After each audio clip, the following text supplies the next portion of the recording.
WFGS Broadcasting worldwide, day and night time.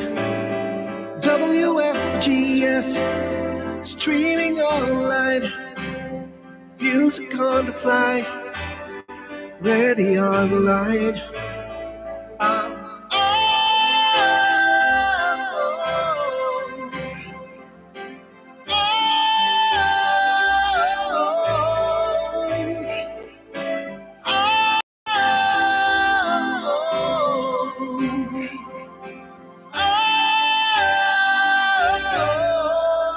Listen to the top songs of great performance now streaming on W.FGS. Pakiayos natin mga kapitbahay ang ating mga orasan. Saan man tayo ng dako ng daigdig nandoon sa mga sandaling ito? Sa Japan, alas 11 ng gabi, alas 12 naman ng hating gabi sa Australia, alas 4 ng madaling araw sa Hawaii, alas 6 ng umaga sa California. Samantalang alas 2 ng hapon sa London, alas 5 ng hapon sa Kingdom of Saudi Arabia, at sa Pilipinas, sa ating mahal na lupang sinilangan, ganap ng ika-10 ng gabi, Philippine Standard Time.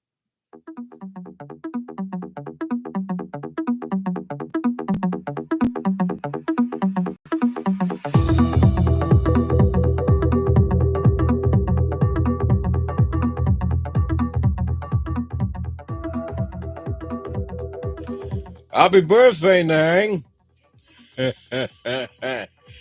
Well, it's November 19, 2022. Magandang gabi sa lahat ng mga naandyan sa ating kapaligiran. Kayo mga naandyan sa Asia, Pacific region, magandang gabi po sa kanilang lahat mga kapitbahay.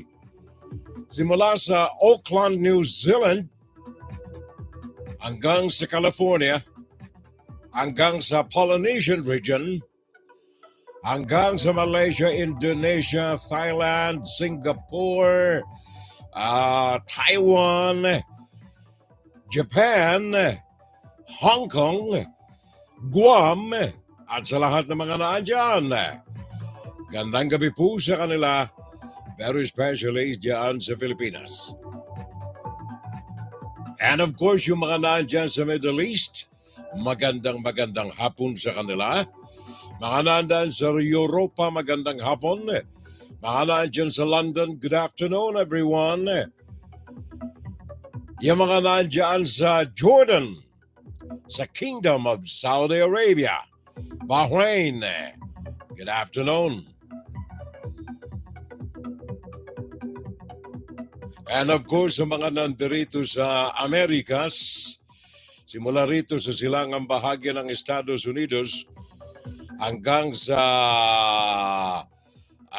Central America, and then Mountain America, at saka Pacific Region America, good morning! Kasama na ang Alaska, kasama na ang Hawaii. It's Fun Saturday today, mga kapitbahay. As usual, binibigyan lamang natin ng babala ang inyong presidente riyan sa Pilipinas, Mr. BBM. Meron ho kayong babala galing sa mga patriots na mga Pinoy, hindi lamang diyan sa Pilipinas, kundi mga patriots na mga Filipino sa iba't ibang panig ng daigdig. 12 milyon na mga Pilipino sa labas ng ating bansa. Binibigyan kayo ng babala, wag ho tayong palolokong muli sa Chinese Communist Party, sa CCP. Marami ng panlolokong naganap diyan sa Pilipinas, particularly itong nakalipas na panahon ni President Rodrigo Duterte.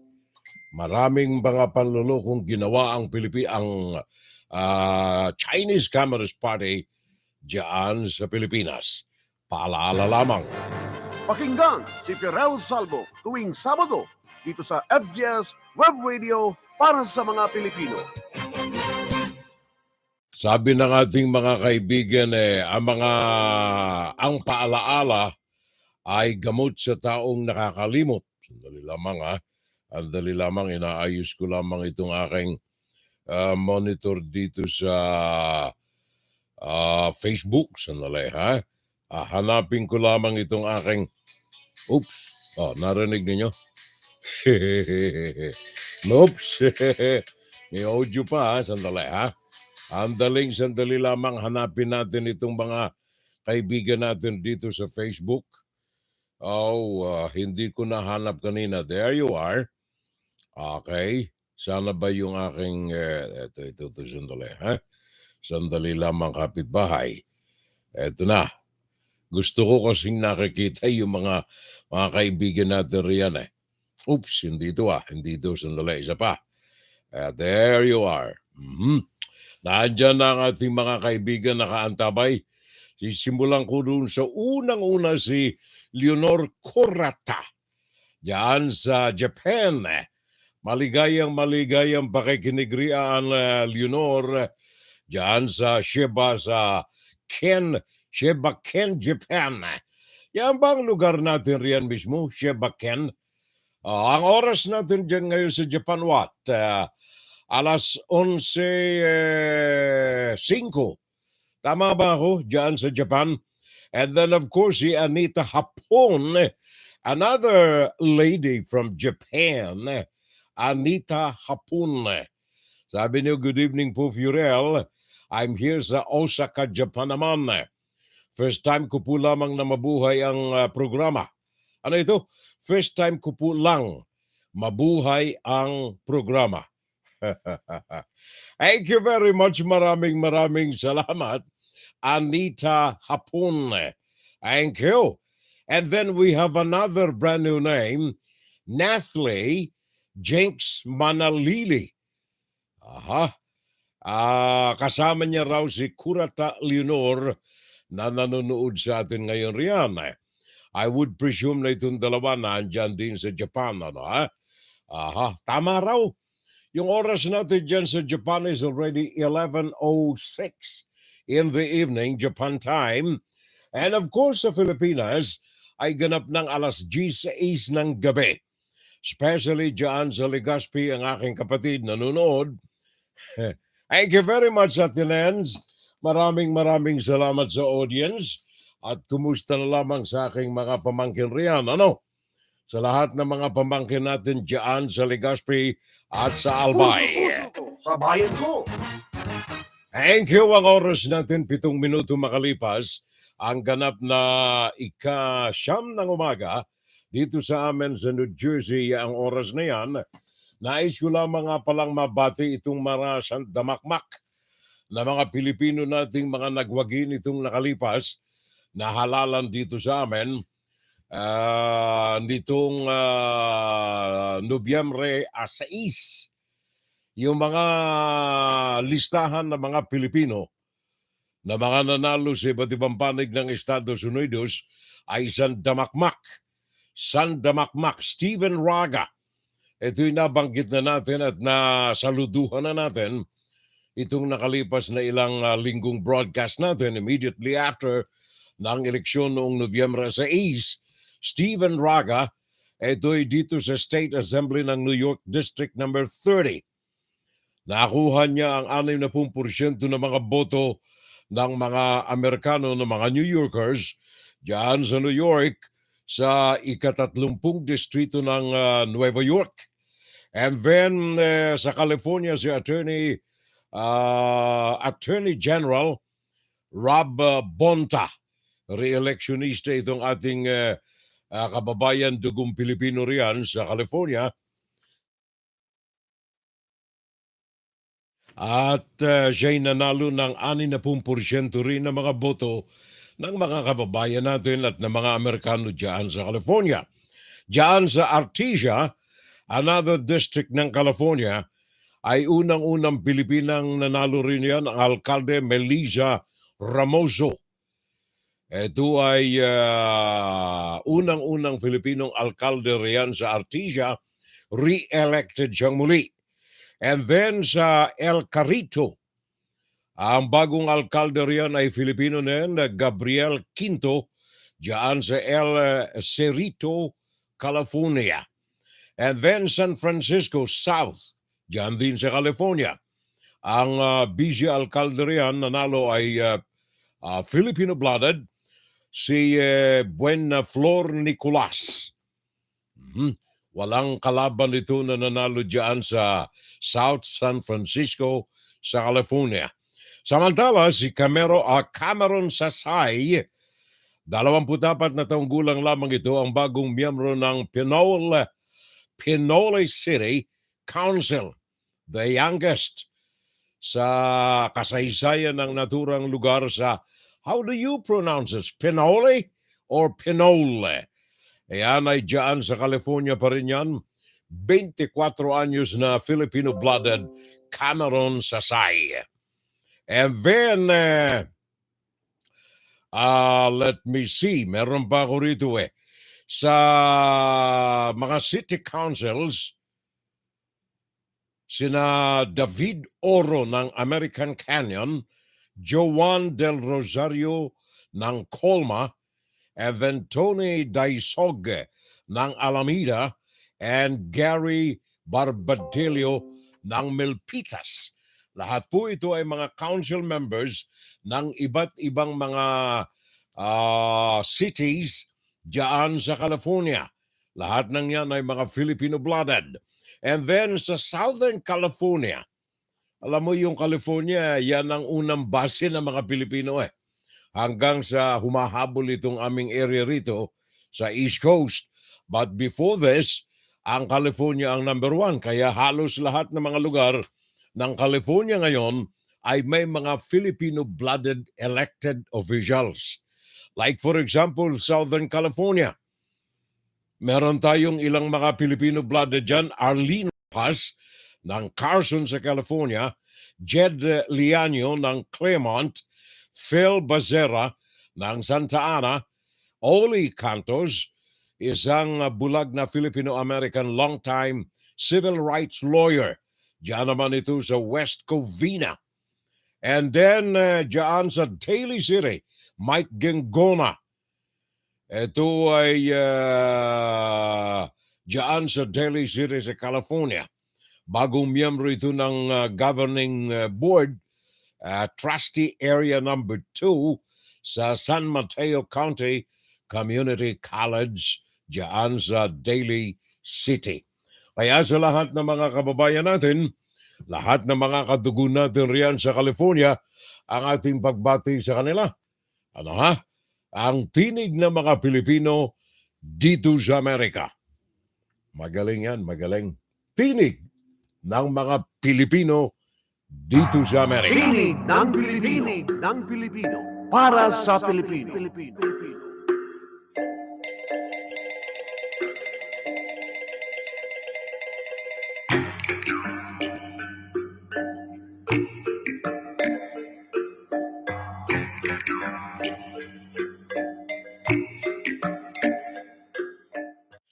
Thank you very much. Maraming salamat, pare ko, Edwin Eusebio ng DZME. Lumipat na ang partner natin Nandiyan na siya sa DZME sa Metro Manila. Kumusta na lamang tayo riyan, Anita Hapon, thank you very much na muli. And then of course, ang pare natin, Jundi T. Valencia. Thank you, pare ko. Maraming salamat. Ang dami ko ng utang dito sa pare ko na ito And then of course, Nante Studio, diyan sa California, pare ko ito ang susunod na alkalde rin diyan sa California. Ang kanyang lunsod to be determined. Nante Studio. Hello, Brother Furel, and praise the Lord. Sabi ng kaibigan nating Jundi T. Valencia, Evelyn Punsones. Happy watching, Señorian. Thank you very much, Evelyn Punsones. And then, of course, ang aking pamangkin, Normelinda Gumbuk. Normelinda Salvo Gumbok dyan sa Mandaluyong. Thank you, Ineng. Maraming salamat. Ano ito? Brian Tribiana. Good evening from Dubai. Nanonood si paring Brian dito sa YouTube. Aha. Kung may pagkakataon na pala kayo mga kapitbahay na madalaw ang ating YouTube channel, paki-subscribe naman nang ika nga'y nagkakahuntahan tayo riyan, ano ha? And then of course ilaganap na rin sa ating mga tribo. Normelinda Gumbok, thank you. And then Arfat. Okay ito but anyway, welcome sa ating FSL community, ang ating Fun Saturday live community. Arfat. Bagong pangalan natin ito. At dito sa amin sa New York, ang ating sosyal na kaibigan, Marietta Lamar. Etong kaibigan kong ito wala kaming mga punsyon dito sa Marriott o kaya sa Ramada Hotel o kaya sa Fiesta at kung saan-saan naandyan ang kaibigan nating sosyal, Marietta Lamar. Nanonood sa atin ngayon. And then of course, Margarita Villegas. Happy Thanksgiving, Furel and family. Sabi ni Maring Marietta Lamar. Thanks, Mariette. Maraming salamat. I'm watching you from my cabin by Sela, Bustos, Bulacan. Ito ang sabi ng kaibigan nating Jundi T. Valencia. We are having a family bonding. Enjoy kayo riyan mga pare ko yan, ha? Sa lahat ng mga kaibigan natin riyan sa Bustos, Bulacan, sa ano itong Baisela. Ano itong Sela? Is it a place? Sa Bustos, Bulacan, sabi ni parang Jundi T. Valencia. Okay. Thank you, pare ko. At saka sabi ni Ate Nens, I'm watching here with Bunj, with Bonds, yung kanyang anak na babae, ang aking pamangkin. By the way, nais ko lamang ipaabot sa inyo riyan sa Pinas. Next week si anong tawag nito? Si Kamala Harris, ang aming Vice Presidente rito sa Amerika, ay dadalaw riyan sa Pilipinas. Kaya ang ating Philippine National Police ay binigyan ng alerto na abangan ang pagdating ni Vice President Kamala Harris. Ito'y gawa ng marami pa rin tayo riyan mga salaula na mga kababayan natin na hindi naintindihan ang kahalagahan ng Amerika dyan sa Pilipinas, especially at the midst of Chinese fooling the Philippines. Paalala po lamang natin yan, ha? At dyan din sa Pinas, mga kababayan, nais ko lamang ding ipaalala sa inyo na yung Davao del Sur ay sinailalim ngayon ng state of calamity dahilan sa mga malaganap na mga pagbaha dyan sa Davao del Sur, flash floods. Ito'y nakaapekto sa ilang mga munisipyo sa Davao del Sur. At ayon sa report na natanggap natin, I think 2 ang namatay. Ang isa'y nadagok ng mga debris at ang isa'y nalunod. Yan ay dyan sa Davao, nasa ilalim ngayon ng state of calamity. Ang report dito, 2 casualties reported. Isa sa barangay Ibo at ang isa naman ay sa barangay Pito. Meron tayong report dito from Sharon Evite ng ABS-CBN. Go ahead, Sharon. Rumagasa ang baha sa bahagi ng Santa Maria, Davao Occidental dahil sa malakas na buhos ng ulan. Tila may bukal ng tubig sa gitna ng kalsada. Daan-daang pamilya ang inilikas sa evacuation center. Sa kabuuan, 41 bahay ang nasira. Apektado rin ang mga pananim at hayop. Isinailalim sa state of calamity ang Santa Maria na apektado rin ng landslide. Isinailalim din sa state of calamity ang Malalag, Davao del Sur. Isa ang namatay sa baha at isa naman sa landslide. Nagsagawa ng clearing operations ang kanilang tanggapan sa mga apektadong lugar, lalo na sa Kiblawan, Sulup at Malalag. Yung tubig sa Municipality of Malalag, tinitest kasi in-off namin kahapon, tapos ngayon tinitest namin baka may contamination or wala. If ever na lumabas na yung test results ngayong hapon, we will be opening the pipelines na sa Municipality of Malalag po. Namahagi na rin ng relief goods at minomonitor ang evacuation centers. Inulan din ang Eastern Visayas. Maingat ang pagtawid ng mga motorista sa binahang National Highway sa Baybay City, Leyte. Umapaw din ang ilog sa Barangay Bidlinan na lalong nagpalalim sa baha. Pinasok naman ng tubig ang ilang bahay sa Barangay Libertad sa Abuyog. Pati ang isang simbahan sa Barangay Kanipaan sa Hinunangan, Southern Leyte, binaharin. Sinuspinde ang pasok sa Ormoc City. This will ensure that the kids are safety at nakakauwi sila sa bahay na manageable po yung situation. Pinag-iingat naman ang publiko sa landslide at flood-prone areas. Sharon Navita, ABS-CBN News. Thank you very much, Sharon. Meron tayong report dito. Ito aside from Malalag, ang low-lying municipalities ng Sulup at iba pang bahagi ng Kiblawan ay binaharan itong nakalipas na ilang oras. Landslide naman ang iniulat sa Sitio Baluyan, Barangay Bolton at Barangay Tagansule. Ang mga ito ay nasa ilalim ng munisipalidad ng Malalag diyan sa Davao del Sur.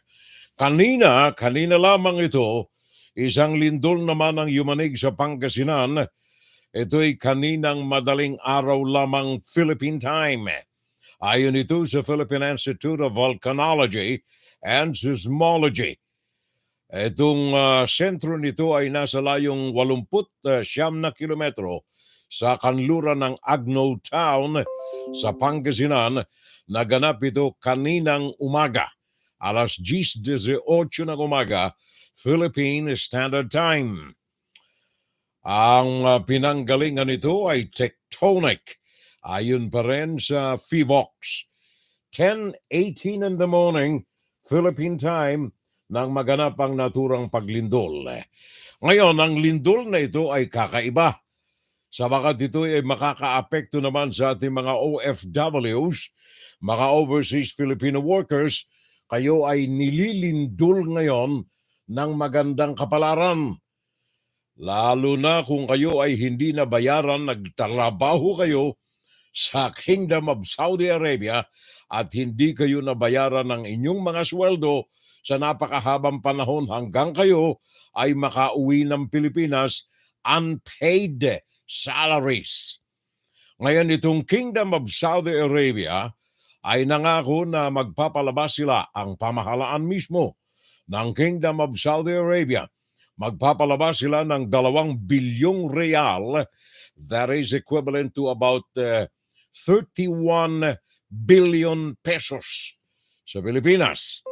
Ito ay para mabayaran ng may 10,000 na mga overseas Filipino workers na empleyado dati ng construction companies diyan sa Middle East, particularly sa Saudi Arabia. Meron tayong report galing kay Kath Dumaraos ng UNTV para po mas maliwanagan itong mga OFWs natin kung papaano nila matatanggap ang kanilang mga pera at kung saan at kung magkaano. Detalye nito galing sa ating kaibigan dyan, kay paring Daniel Razon ng UNTV. At ang tinig ay galing kay Kath Dumaraos. Go ahead, Kath, from Thailand, Bangkok. Around 10,000 overseas Filipino workers or OFWs who worked for Saudi construction companies that declared bankruptcy in 2015 and 2016 and had unpaid salaries will be shouldered by the Saudi government. This was announced during the bilateral meeting of President Ferdinand Marcos Jr. and Saudi Crown Prince Mohammed bin Salman on the sidelines of the Asia-Pacific Economic Cooperation or APEC Summit here in Bangkok, Thailand.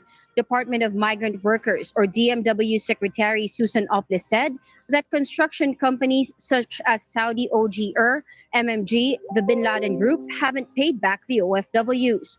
President Ferdinand Marcos Jr. was overjoyed by the news and said that the Crown Prince prepared for their meeting and that this was his gift. The Saudi government set aside 2 billion rials or 30.5 billion pesos to help the displaced workers, according to Secretary Ople. To prevent this from happening in the future, the chief executive said that Saudi Arabia's labor minister will set an insurance system for Filipino workers going to the kingdom. The two leaders also discussed the OFWs going to Saudi Arabia as well as other opportunities for investment. Annie? Thank you very much, Kath Dumaraos ng UNTV. Maraming salamat. At thank you kay paring Daniel Razon. Ha? Richard Nuige, nanonood sa atin ngayon. Kasama si paring Bonifacio Año Nuevo, si Carolina Luge. Sabi nga pala ni Bonnie, isang pagbati mula sa Riyadh. Magandang hapon sa iyo, Furel, at sa lahat ng ating mga kakampeng. Si Carolina, sabi niya, hello na lamang, Furel, at kay Madam Hilda. And good morning. Keep safe na lamang always. Birthday ngayon ng aking may bahay Ngayong araw na ito Kaya pambungad natin, happy birthday, Nang. Nandoon siya sa kwarto namin. Nagpapaganda. Kanina nang bumaba siya, mabango Kaya sabi ko siguro mag-beauty parlor muna. Ano? Richard Nuige, magandang hapon po. Mula rito sa Ebelliono, Italy. Ebelliono, Italy. Ang ating kaibigan si paring Richard Nuige. Pare ko thank you very much. Maligayang panunod riyan, pare ko. Italy, anong oras ngayon riyan? Parang Rich. Anong oras ngayon riyan sa Italy? Wala dito sa aking listahan Ang mga nandirito sa akin ay Barcelona, Spain. Asan pa ba? Russia, alas 5 ng hapon. Sa Barcelona, alas 3 ng hapon. Ngayon, dyan sa Italy, hindi ko maalala kung anong oras natin riyan. At teka, meron akong Rome Asan ba yung Rome ko rito wala pala. Akala ko meron akong Rome But anyway, maligayang pakikinig na lamang dyan sa atin, pare ko, Richard, Adventure Margarita Villegas, good morning, Furel. Andirito ako sa Toronto, sa Canada. Very cold. Sinabi mo, Maricoy, noong araw ng Miyerkules ng hapon, nag-long driving kami ng aming anak na binata, si Zach, at saka si Manay, para mai-on yung aming heater doon sa munting kanlungan namin kapag bakasyon sa upstate, sa New York. Napakalamig. At 31 degrees pa lamang, below freezing, pero talagang napakalamig Tinitingnan namin kung ang lake, ang lawa roon ay frozen yan, pero mga January, February pa. Ngayon, wala pa. Para may on yung mga heater, yung mga ganyan, yung mga vent, etc. Kaya kami nag-long driving 3.5 hours. Pero pabalik, inabot kami ng 5 oras the following day. Happy weekend na lamang. Good morning, Furel. At sa lahat ng mga nanonood ngayon ng Fun Saturday Live, happy Thanksgiving in advance. Yan ang sabi ng kaibigan natin, paring Nantitudio. Thank you, sir. Maraming salamat. Ang Sela is the owner of the resort. Sabi ni Jundi T. Valencia. Nagbabakasyon kasi itong ating pamilya ng kaibigan. Riyan, ano? And then Faye Lindenberger. Bagong pangalan. Faye Lindenberger. Parang German yan, parang German eh. I'm watching, sabi ni Faye. Thank you very much. Welcome din sa ating FSL. Maraming salamat sa alalay. And then, from where are you nga pala? Faye Lindenberger. Hello, June Di Valencia at Cristela Real. Have a nice weekend. Sabi ni Carolina. Medi Foster Loza. I'm watching Furel. And then, aba, matagal na nawala sa ating komunidad itong aking kaibigan. Joji Rafael. Hi, G. Maraming salamat. Welcome. Sino sa inyo yung may birthday? Binati ko saan ba yung mamaya? Binati ko, I think, either si Nonoy o si Joji ang may birthday nitong nakalipas or within the week frame natin. But anyway, thank you very much na muli sa pag-alalay sa atin. Ang ating isa rin sa mga sosyal. Isa sa mga sosyal natin na mga kababayan dito sa East Coast sa Amerika. Pag may mga sosyal lang kami riyan, sa Ramada Hotel, sa Marriott, o kaya sa kung saan eh. Kung saan matatagpuan natin ang mag-asawang cute. Joji at saka Nonoy Rafael.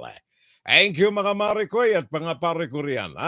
And then Junior Dal, Fernando Diego Constantino with us today. Ben Magbohos, maraming salamat. And of course, alas, 16:24. Ano ang 16:24 parang Richard? Oras ba ito dyan? 16:24, so alas 4:24, 25. Tama ba? I don't know. Hindi ko sigurado na kung anong pinag-uusapan namin ni Richie. But anyway, Fernando Diego Constantino, good morning, bro. Nandito ako sa Illinois. Ang ating kaibigan Fernando Diego Constantino. Thank you. Happy birthday na po lamang sa inyong may bahay. Tomorrow naman ay birthday ng Mr. Ko, Nobyembre 20. Sabi ni Margarita Villegas. Thank you very much. Maraming salamat. By the way, anong araw na ba ngayon? Nobyembre 19. Ngayon ay araw ng Sabado kapitbahay. Ang season ng Christmas ay nagsimula na noong bare month pa lamang, Setyembre. Kaya itong Philippine National Police natin ay nagpalabas ng kanilang kalatas at babala sa lahat ng mga miyembro ng pulisya na ang PNP ay isa sa ilalim ng full alert. Yan ay simulang Disyembre 15. Ang mga pulis bawal muna na mag-file ng kanilang mga leave of absence. Ilalagay ng Philippine National Police sa full alert ang kabuuan ng puwersa nito simulan Disyembre 15 from Luzon, Visayas, and Mindanao. Meron tayong report galing kay Leah Ilaga ng UNTV. Pakinggan natin ang kanyang pag-uulat. Maliwanagan natin ang detalye tungkol dito sa alert ng PNP. The Philippine National Police or PNP will beef up their deployment for the holiday season. PNP spokesperson, Police Colonel Jean Fajardo said they will declare full alert status on December 15 and deploy 85% of their personnel to all potential spots of convergence, such as mall, flea markets, churches, terminals, among others. Because of this, the PNP cancels the leave of PNP personnel from December 15 to January 10. Ibig sabihin, wala na pong pwedeng mag-leave effective December 15 para masiguro po na may sapat po tayong bilang para masiguro po na yung maximum police presence na objective ng ating Chief PNP ay makomply. The PNP also have soft deployment in some places of convergence as early as the start of bare months. This early po ay may mga soft deployment na po tayo sa mga areas of convergence dahil ang bilin po ng ating PNP ay isustain po yung maximum police presence po natin kagaya po nung ginawa po natin ng Ondas at nakita po natin ay wala po tayong na-record na significant incident at yan din po yung security framework na gustong sundin ng ating PNP. Colonel Fajardo added, to augment the number of their personnel on the ground, police with administrative work will also be deployed come holiday season. So even yung ating mga pulis na nagre-render po ng administrative duties are required to render patrol duties para i-augment po yung ating mga pulis na nagre-render po ng police and beat patrols. Leia Ilagan, UNTV News and Rescue. We serve the people. We give glory to God. Thank you, Leah. Maraming salamat ay kay paring Daniel. Thank you for the opportunity to link up. Si Kura Talionor still with us today. And of course, si Ben Magbuho, sabi niya, pare ko'y I'm here watching sa Quezon City.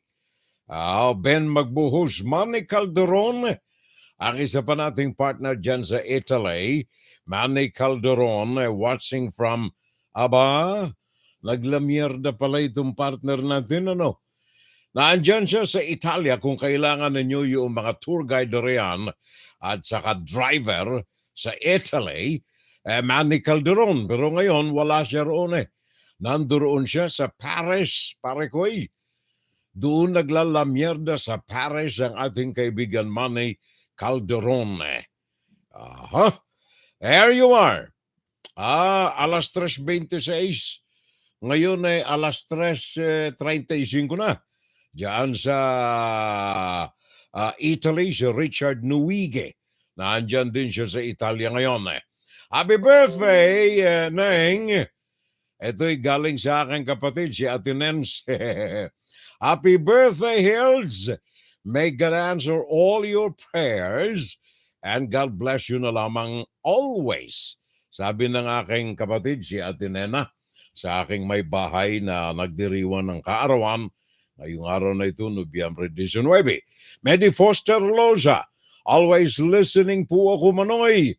Sometimes I replay na lamang kasi busy, pero I'm always listening. Sabi ni Medi Foster Loza. Thank you daw, Atinan, sabi ni Manay. Judy Salarongan also with us today. And then, good PM na lamang si Furel at sa lahat ng mga ka-FSL natin. We have another brand new name, Chona Salazar. Chona Salazar. Asan ka ngayon, Chona? Para alam natin kung saan siya ngayon. Umaga ba dyan sa kanila? Gabi ba? Hapon ba? Si Judy Salarongan is in Manila. And then meron pa tayong another brand new name, si Go Carlo. Saan ka rin pare ko'y? Chona Salazar and Go Carlo. Saan kayo ngayong mga bahagi ng daigdig nandoon sa mga sandaling ito? Gawa ng, ano nga yun sabi ko dati, gawa ng, ayaw mag-click ito, ano nangyari? Gawa ng, there you are. Puso ko sa bayan ko. By the way, nais ko lamang ipaabot sa inyo, yung mga naandyan po sa mga karatig bayan at mga karatig munisipalidad ng Antique, sa Antique. Gawa ng paalala ko po sa inyo, yung mga kababayan natin dyan sa Antique, ayon ito sa Integrated Provincial Health Office, sila'y nakamonitor ngayon ng mabilis na paglaganap ng gastroenteritis. Sa kasalukuyan ay naitala ng Health Department dito ang mga kaso ng 362. Nasa kote sila ng acute gastroenteritis. In fact, meron itong ilan ng mga namatay na rito. 8 na ang namatay, karamihan dito ay mga bata. Ang kanilang suspetsa dahilan sa paglaganap ng baha yung iniinom nilang tubig na galing sa balon ay maaring naging kontaminado na mga patay na mga hayop at kung ano-ano pa, o kaya mga dumi na mga daga. Dahilan dito ay marami ang mga naging biktima, 8 na ang patay, 362 ang mga nasa pagamutan. Merong report tayo galing kay Jenny Dungon ng Television 5 News, diyan pa rin sa lungsod ng Maynila. Alamin natin ang detalye buhat sa ating TV, Television 5 Manila. Jenny Sa Dungon. pananalasa ng bagyong Paeng nito lang Oktubre dito sa Hamtik Antique, inabot ang hanggang tuhod ang tubig. Kaya naman ang mga balon o deep well nalubog din at pinasok ng maruming tubig. Isa pa naman ito sa pinagkukunan ng maiinom ng mga residente dito. Ayon sa Health at Sanitation Department ng Hamtik Municipal Government, acute gastroenteritis ang ikinamatay na maglola. Nagpositibo kasi sa E. coli bacteria ang tubig sa balon. Bukod sa maglola, 51 residente pa ang tinamaan ng acute gastroenteritis sa Hamtik. Lahat sila nakainom din ng kontaminadong tubig mula sa mga balon at poso. Para sa mga lugar na tanging balon at poso lang ang pinagkukunan ng tubig, namamahagi muna ng mga galon ng malinis na tubig ang LGU. Isa lang ang Hamtik sa 3 bayan sa Antique na bigla ang pagdami ng kaso ng gastroenteritis. Mayroon na rin ito sa San Remigio at Valderrama. Posible raw na kontamina ng ihi ng hayop tulad ng daga o dumi mula sa mga babuyan ang bahang humalo sa tubig sa mga balon at poso. Sa kabuuan, may 381 kaso na ng gastroenteritis sa buong probinsya kung saan 8 sa kanila ang mga nasawi. Kabilang sa sintomas ng gastroenteritis ay ang pananakit ng tiyan, pagdurumi, pagsusuka at pagkahilo. Nag-abiso na ang mga otoridad sa mga residente na hanggat maaari, huwag mag-self-medicate at magpakonsulta agad sa doktor kapag nakaranas na ng mga nasabing sintomas. Na-advise natin sila na kung pwede bago nila gamitin is pakuluan muna. 5 minutes will do. Yung nasa boiling point na, we advise them na pumunta sa kanilang mga rural sanitary inspectors kung pwede humingi sila ng kanilang mga chlorine para maklorinate yung kanilang source of water o kaya humingi ng aqua tabs. Nagbabalita mula sa Frontline, Jenny Dongon, News 5. Thank you very much, Jenny. Maraming salamat and thank you very much sa management ng News Television 5 diyan sa Metro Manila. And of course, salamat na lamang kay Chona Salazar. Chona Salazar, sino pa ba? Saan ba ako tandali, hinahanap ko yung huli. Maria Dolores. Ito'y diyan sa London ng ating kababayan, Maria Dolores Santos. Nandyan siya sa London. Keep safe na lamang, Furel. Been very sick for almost a week. Nako, God bless you na lamang, Maricoy. Pagaling ka. I hope you are getting well. Maria Dolores Santos, pagaling ka na lamang, Marico. Ingat na lamang. At saka sundin natin ang mga itinatadhana ng ating doktor. Okay, Judy Salerongan. Kumusta na lamang daw sa lahat ng mga kababayan natin? And please na lamang, Furel, pakitulungan na lamang kami sa TN Trio. TN Trio. Ito ay Mayo 9, 2022. Ano ito? May 9? Lampas na. Okay. Naalala ko na. Ito yung grupo ng mga kababayan natin na hanggang ngayon ay binubusisi para maliwanagan ng husto yung tunay na resulta ng eleksyon noong Mayo 9. Gawa ng hanggang ngayon ay hindi talaga maipaliwanag at may mga umuusbong ngayon na mga ebidensya ng mga kaalwalan, kasalaulaan noong nakalipas na Mayo 9 eleksyon diyan sa Pilipinas. Isa sa mga organisasyon ng mga kababayan nating mga Pilipino, ang nais talagang halongkatin ng katotohanan ay itong TN Trio. TNT Rio. Trio. Ito ay may kaugnayan sa eleksyon ng Mayo 9.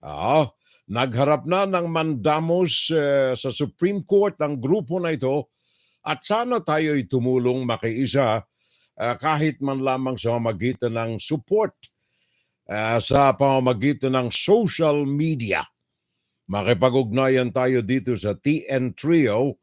Ito'y pangkat ng mga kababayan natin na nais na makakuha ng katarungan, ng hustisya sa nakalipas na halalan natin. Dan Sharing Furel, sabi ni Judicial Larongan, thank you very much. Sabi naman ni Mila Doloriat, good morning Furel.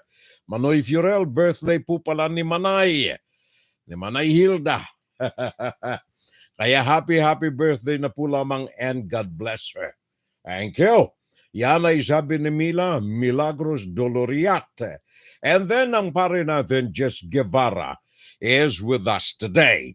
Pare Jess, maraming salamat din sa lahat ng mga umaalalay sa atin sa ating fun. Fun! Saturday Live! Diyan sa Laguna, masamang nakalulungkot, there you are, nakalulungkot na balita natin ito, galing ito diyan sa Laguna, gawa ng halos isang buong pamilya ay namatay. Dahilan sa mga paputok o kaya mga fireworks. 5 katao ang namatay, 4 na iba pa ang malubhang mga nangasugatan dahilan sa pagsabog sa isang illegal fireworks factory diyan sa Calamba, Laguna kahapon ng umaga. Ang namatay dahilan sa malakas na pagsabog ay ang ginang na may-ari, asawa ng may-ari ng naturang illegal na mga factory fireworks. Diyan ito, Leticia Corral, 83 taong gulang, Kenneth Buebo, 24 na taong gulang, James Darwin De Leozon, 22, Ryan James Gutierrez, 19, at isang J.M. Sanja, 18 taong gulang. Ang pinuno ng pulisya, Superintendent Jaime Ramirez, ng Bureau of Fire Protection Calabarzon Director, nagsabi na ang pagsabog na ito ay naganap sa bahay sa isang subdivision sa Barangay Mahada. Alas 11:15 kahapon, araw ng Biyernes. Alas 11:15. Damage to property umaabot ng 1.5 milyong piso. Meron tayong report galing ito kay Hannibal Terefe ng TV5 News, dyan pa rin sa Pilipinas. Maipakita natin ang lawak na inabot nitong balita na ito na may kaugnayan dito sa pagsabog dyan sa Laguna. Parang nalapit na. Sunod-sunod na putok ang bumulabog sa mga nakatira sa GK Village, Sitio Mahadain, Barangay Canlubang sa Calamba City, Laguna. Pasado alas 11 ng umaga kanina. Nagkaroon din ng sunog na kumalat sa ilang mga bahay. Meron pong bigla ng mutok na sa taas na yon. Akala ko po, ito'y putok lamang ng mga kuryente dahil umuulan umuulan dito.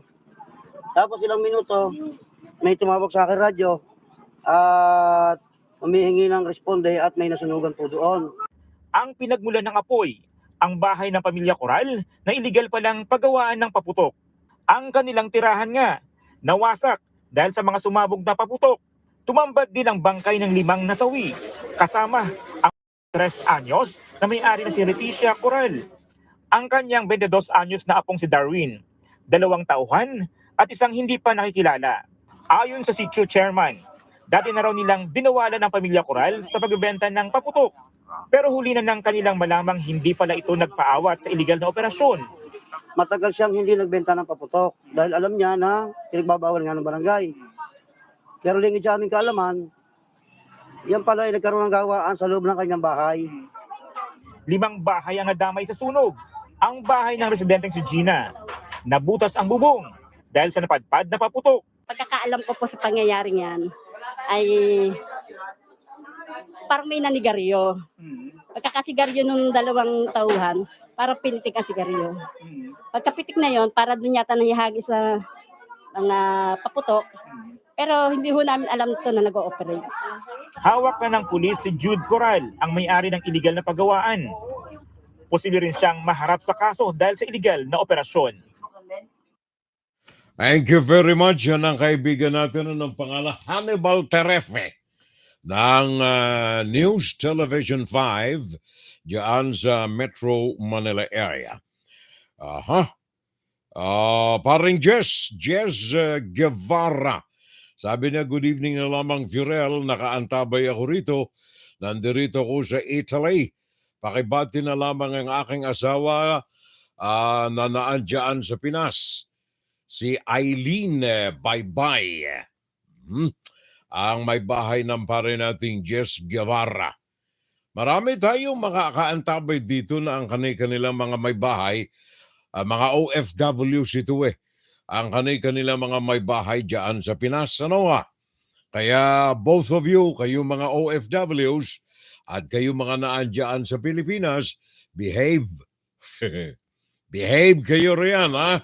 At saka manay, kung kayo mga naandyan sa Pinas, mga asawa tayo na mga OFW sa abroad, mga manay at saka mga manoy, hinay-hinay sa gastos. Baka naman nagkakandakuba na si Manoy o kaya si Manay sa abroad sa paghahanap buhay, kayo naman ay para kayo mga donya at mga don.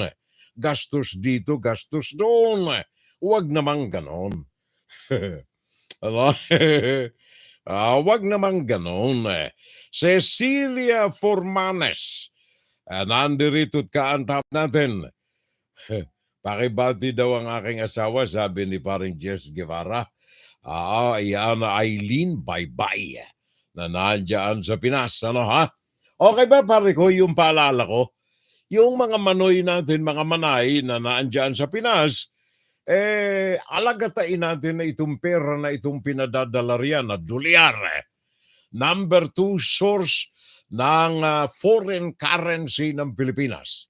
Number 2 na source ng yaman ng Pilipinas sa mga OFWs. Pero ito po ay hindi na darampot sa kalsada. Ang mga dolyar na ito ay galing ho ito sa dugo, sa pawis at luha ng ating mga OFWs. Kaya kayo na mga naandyan sa Pinas, hinay-hinay lang. Di ba, mga mare ko, mga pare ko? At saka huwag tayong sasangkot sa mga illegal na mga gawain riyan, ha? Kagaya na lamang nitong mga tarantado na itong mga balasubas na ito.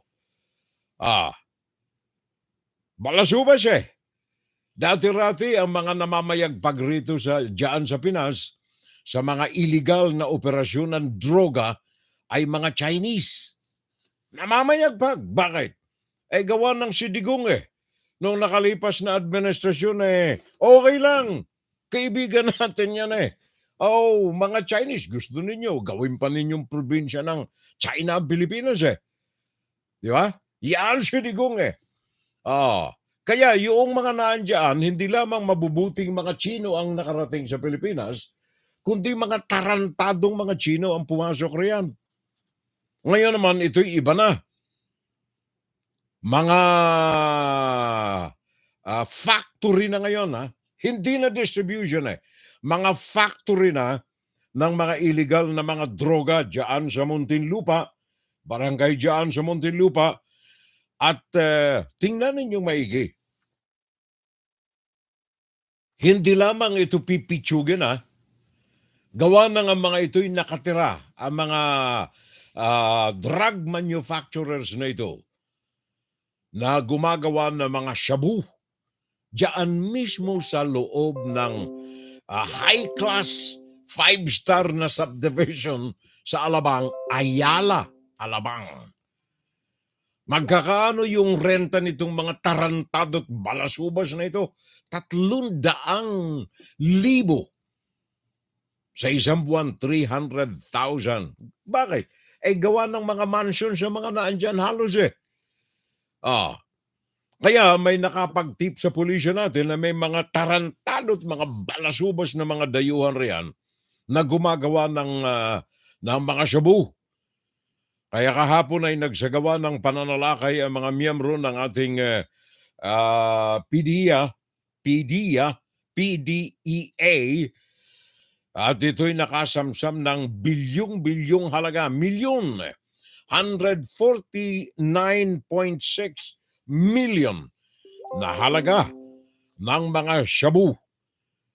Pakinggan natin itong aking magandang kaibigan. Magandang anchor woman natin ito diyan sa ABS-CBN. Sinisipulan ito sinisipulan pag ito'y nag-a-anchor Bernadette Sembrano. Pakinggan natin. Bernie, go ahead. Tatlo ang arestado sa magkahiwalay na operasyon ng PIDEA sa sinasabing laboratorio ng Shabu sa Ayala Alabang Village sa Muntinlupa City. Ayon kay PIDEA OIC ASEC Gregorio Pimentel, sa bisa ng search warrant matapos ang mahigit isang buwang pagmamanman. Napasok nilang isang bahay Webes ng gabi kung saan isang French at isang Pinoy ang nasa loob. Kumpleto umano ang kwarto ng mga gamit sa paggawa ng iligal na droga. Samantala, sa isa pang bahay sa village, isang Canadian naman ang nakitaan ng hinihinalang shabu na nakalagay sa isang paper bag. Mayroon ding natagpo ang ilang gamit sa paggawa ng hinihinalang shabu. Inaalam pa ang halaga ng mga nasamsam na droga at mga kagamitan. Hawak na ng PIDEA ang mga nahuling suspect. Nahaharap sila sa paglabag sa Comprehensive Dangerous Drugs Act. Their Filipino contacts have connections established, and we believe that they are already involved in the importation here at the Philippine Customs. We believe, as I said, this syndicate is connected with the Australian players and the Canadian players and the Mexican players. So, with that, we know that they have successfully brought in drugs here already, and they have distributed a lot already. Thank you very much. Yan ang report ng kaibigan natin, si Bernadette Sembrano ng ABS-CBN. Kita mo na, ako ang hinahanap ko lamang kapag ganitong ang mga reports, may kaugnayan sa mga pantatarantado, especially ng mga dayuhan sa ating mga Filipino-blooded citizens ng Pilipinas and even abroad. Yung kagaya nito, kung ito'y simpleng Juan de la Cruz, nakahambalang na ang kanyang pangalan riyan. Pero ito hindi Pag mga foreigners, Chinese, kagaya nito, isang taga-France at isang taga-Canada, walang pangalan. Bilyon ang halaga, 149.6 million halaga ng shabu. Sino ang mga tarantado na ito na gustong languin ng mga Pilipino? Walang pangalan. I don't know kung bakit ang ating pulisya masyadong protector sa mga pangalan nitong mga ganito. Hindi ko maintindihan Ngayon, speaking of ating mga otoridad, meron din tayo ritong report, maya ng konti, sandali. Nais ko lamang mabati itong ating mga kaibigan dito. Sandali Saan ba ako muling, ito, Cecilia Formanes. Naalala ko pala dito sa YouTube, meron din tayo. Ano ito? FC Baidal. FC Baidal. Sabi niya, good morning na po lamang sa inyo, Furel. Nanonood siya dyan sa YouTube sa atin. Sa ating Furel Salvo channel dyan sa YouTube. Simulcast na broadcast natin sa kasalukuyan. And then, Soccer Friend Demerano, I'm watching Furel. Sabi na, I'm here sa Glendale, California. Good morning, pare koy. Hindi pa nakapag-aalmusal itong kaibigan natin. Soccer Friend Demerano, gawa ng dyan sa California Pacific region, ay alas 6:58 pa lamang. Almost 7 o'clock ng umaga. Diyan sa Glendale ang kaibigan natin si parang Sok Efren Demerano. And of course, Nixon ang Torres. Good morning, Furel. Andirito ako sa Queens, sa New York. Thank you. With Mary Jane Molina. Very proud ng partner ko na ito. Okay. Ganyan talaga pag nagmamahalan Sabi nga kapag kayo ay pumirma sa marriage contract, ito ay irrevocable ito eh. Kahit sabihin pa natin kami nag-diborsyo na eh. Sa harapan ng simbahan, kayo ay one body under God. Ganyan yan eh. Civil, siguro hiwalay na kayo. Pero in the eyes of God, kayo ay united forever. Parang Nixon and Torres. Kaya sabi niya, katabi niya ang kanyang may bahay, Mary Jane Molina. No snow, but I'm in Buffalo, New York. 5 feet. Oh. Saan ka pare ko? Pero saan ka ba? Sa Queen siya. Pero sabi niya doon sa Buffalo, yes. Nasa boundary na ito ng Canada kasi pare ko eh. Ang Buffalo eh. Nung umakyat kami ng New York last Wednesday, doon sa bahay, merong mga 6 inches. 6 na pulgada yung snow. Kaya bago pa man kami dumating doon sa bahay, ang aming anak si Zach, tumawag na sa kaibigan namin doon, pare ko, can you please plow, yung plow. How the Carabao. Nixon ang Torres, pare ko. Thank you very much. Former BIR Commissioner asked PBBM to be a role model taxpayer in the event that BIR pursues the estate tax against them. And what now? She was replaced by FL Secretary Habi. Tama ka pare ko. Kawawa ito ha. She was just trying to be honest and to be a pro-Filipino. Tama naman eh. Yun din ang isinisigaw natin dito, di ba? Ng mga nakalipas na mga broadcast natin eh. Sabi natin na maipaiiral ni Mr. President Bongbong Marcos ang tunay na pagbabago without inhibition sa mga mamamayang Pilipino kung magpapakita siya ng halimbawa, ehemplo. Bayaran niya yung mga taxes na ayaw niyang bayaran. Ipaubayan niya na ang PCGG na kolektahin ang lahat ng mga illegal na mga kayamanan. Pabayaan ng husgado na bigyan ng determinasyon at closure ang lahat ng mga alikabok, lahat ng mga cobwebs na nakapalibot sa kanya upang sa ganon ay maliwanag na magampanan niya ang kanyang tungkulin. Thank you pare ko, Bonifacio Año Nuevo. Maraming salamat. And of course kay Carmela Tanyeda, kay Mamumun pare ko, thank you. Kay Macario Sakay. I don't know kung ito ang aking hinahangaan, si Macario Sakay. Gawa ng meron akong kaibigan noon na not necessarily personal pero hinahangaan ko siya na periodista, journalist. I don't know kung ito. Macario Sakay, pare ko. Welcome sa ating FSL partner. Maraming salamat. Thank you very much. Mac or Macario Sakay. Thank you, Ka Fiorel, sa pagbati sa aking asawa. Nanunood din siya ngayon, sabi ni pareng Jess Guevara. Crisogonos Clemeno. Aba, ang kaibigan kong long time no si pare ko. Chris Clemeno. Ang aking kaibigan way back sa Naga, sa Bicolandia. Ito ang tinatawag kong piano virtuoso. Napakagaling nito. Pati ang kanyang yumaong mama. Chris Clemeno pare ko, dyan sa China. Ingat ka lamang pare ko, ingat ka lamang. And thank you sa ikang ay pagantabay sa atin ngayong araw na ito ng Sabado. Jeffrey Espina Shawals with us today. Yung anak ko po doon nakatira sa Buffalo. Nixon and Torres. Makapal doon pare ko, malamig na, makapal. Ngayon, yung sinasabi ko kanina, yung mga drug manufacturers na mga tiga France at taga Canada, baliwala ito kung tutuusin kung ikukumpara sa mga kasalaulaan ng mga kababayan natin na naandyan nanunungkulan sa pamahalaan.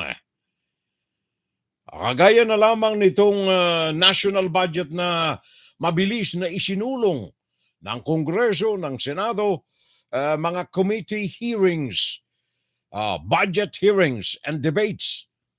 5.27 trillion national budget ng pamahalaan. Yung mga pinag-usapan ng mga intelligence fund, confidential fund, ala pang isang minuto, aprobado na eh. Office of the President, Office of the Vice President, Office of Education Secretary, mga confidential funds, tinalakay na natin ang issue na ito ng mga nakalipas na mga broadcast natin eh. Masaklap, sabagat ito ang punot dulo ng mga pagnanakaw ng mga public officials natin. Yung tinatawag na yan na confidential at saka intelligence funds. Kaya yung dalawa nating mga oposisyon, si Pimentel at saka Hontiveros, kahit anong gawin nila, pinagtatawanan lamang sila ng mga alipores na parang mga linta na kung sino ang nandoon sa Malacanang, doon sila sumisip-sip. Yun ang mga nagaganap ngayon. Pakinggan natin, JC Hero ng Net25. Meron tayong report tungkol dito sa bagay na ito. The Senate has ended the plenary interpolation period in the proposed 5.268 trillion peso national budget for 2023. The last day of deliberation lasted until 2 o'clock at dawn on Friday, November 18, when the Senate approved the proposed budget of the Philippine Statistics Authority, the Department of Health, Department of Science and Technology, National Commission on Senior Citizens, and the budget allocation for both chambers of Congress. Senator Sani Angara, chairman of the Senate Committee on Finance, said the committee has started accepting individual amendments. After the period of amendments, the budget will be deliberated for second and third reading before convening the bicameral conference committee. Senate Minority Leader Aquilino Coco Pimentel said they would submit amendments to eliminate all intelligence and confidential funds of all civilian agencies and transfer the fund to agencies that most need funds. Senate President Miguel Zubiri said they intend to ratify the proposed budget in the last week of November so they can submit it for the president's signature. Zubiri said the national budget is historic since this will be the first under the Marcos administration that would help in the country's economic recovery. Thank you very much. Yan ang tinig ni JC Hero ng Net25 News dyan sa Metro Manila area. Ang bilis, napakabilis nila. Yun lang na intelligence fund ni Sara Duterte. Wala pang 2 minuto aprobado eh. Intelligence and confidential funds. Ngayon lamang nangyari yan sa simula kay Duterte na nagkaroon ng intelligence at saka confidential fund ang mga opisina. Cabinet secretaries, meron kasama ang Vice President. Montakay mo yan. And then sa Presidente, by the way, yung intelligence fund ng Presidente mismo, Office of the President, halos ay kalahati ito yung total na intelligence fund sa iba't ibang sangay ng pamahalaan, umaabot ng almost 10 billion. Intelligence fund lang yan, ha?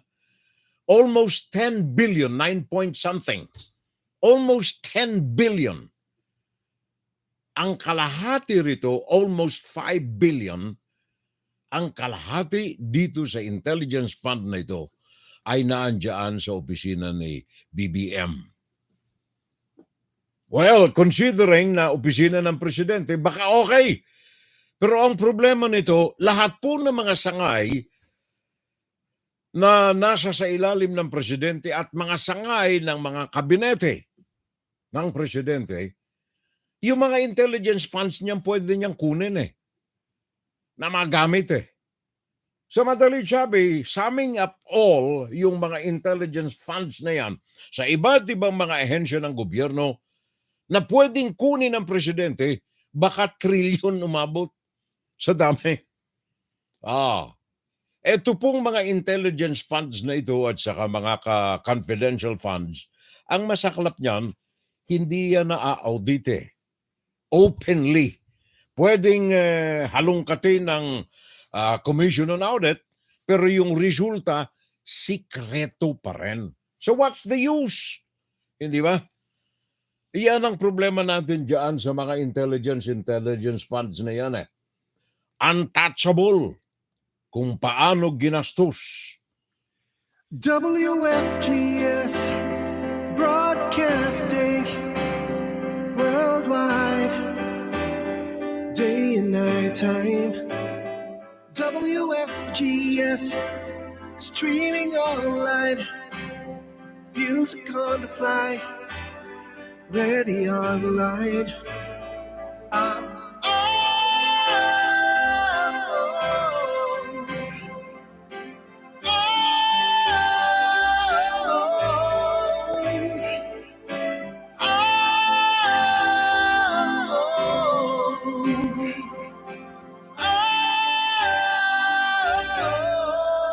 Listen to the top songs of great performers now streaming on w.fgs. Pakiayos natin mga kapitbahay ang ating mga orasan saan man tayo ng dako ng daigdig. Nandoon sa mga sandaling ito, ganap ng 10 minuto. Makalipas ang ganap na ika-10 ng umaga Eastern Standard Time, USA, New York ang ibig sabihin. And of course, dyan sa Pilipinas ay alas 11:10 ng gabi. Alas 12:10 naman ang hating gabi sa Japan. Alas 6:10 ng hapon dyan sa Kingdom of Saudi Arabia. Alas 3:10 ng hapon dyan sa London. Yan ang mga oras natin sa iba't ibang panig ng ating kapaligiran. Second segment ng ating fun Saturday Live. Inside, guro-guro, opinion, and Saturday Live. Nais ko lamang ipatiuna sa ating mga kababayan, Sa ating mga kababayan, sa ating mga kadugo, maging sila man ay hindi na Filipino citizens, na ang mga sinasabi po natin dito, ang mga inihahayag natin dito, lahat ito ay mga nakabase sa mga facts. Documented ang lahat ng mga ito. Mga bagay, mga numbers na binabanggit natin dito ay lahat yan ay base sa mga dokumento ng iba't ibang sangay ng pamahalaan. Particularly kapag ang subject natin may kaugnayan sa Pilipinas, ay galing sa mga sangay ng pamahalaang Pilipino o kaya mga agencies na kung saan ay may matibay na mga records sa paglalantad ng mga katotohanan. Hindi po paninira. We are not against anybody personally. If we talk about issues, it is all about the issue. Wala hong personalan dito. Issue lamang ang pinag-uusapan natin. Hindi tayo naninira if we are talking about the office of the president. Hindi natin sinisiraan si BBM. Maaring ang kanyang mga gawain ay nalilisya. Yun ang ating tinutukoy riyan. Wala kaming paghihigante. Kung kami nasaling man, wala ho sa kaluluwa namin ang ganyan. As a journalist, it is our basic responsibility to be honest and to be truthful. Meron kaming responsibilidad na kailangan panindigan. Hindi lahat ng mga kabutihan po ay nahahantad sa publiko, especially ngayon na marami tayong mga fake news, marami tayong mga trolls, marami tayong mga vloggers na may mga payola. Kung titingnan ninyo ang YouTube, masusuka kayo .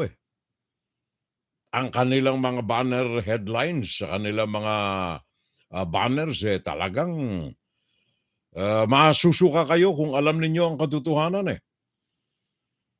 Kaya't katotohanan po ang ating abalahan dito sa ating programa with the thought na baka tayo'y makatulong, maliwanagan ang mga issues.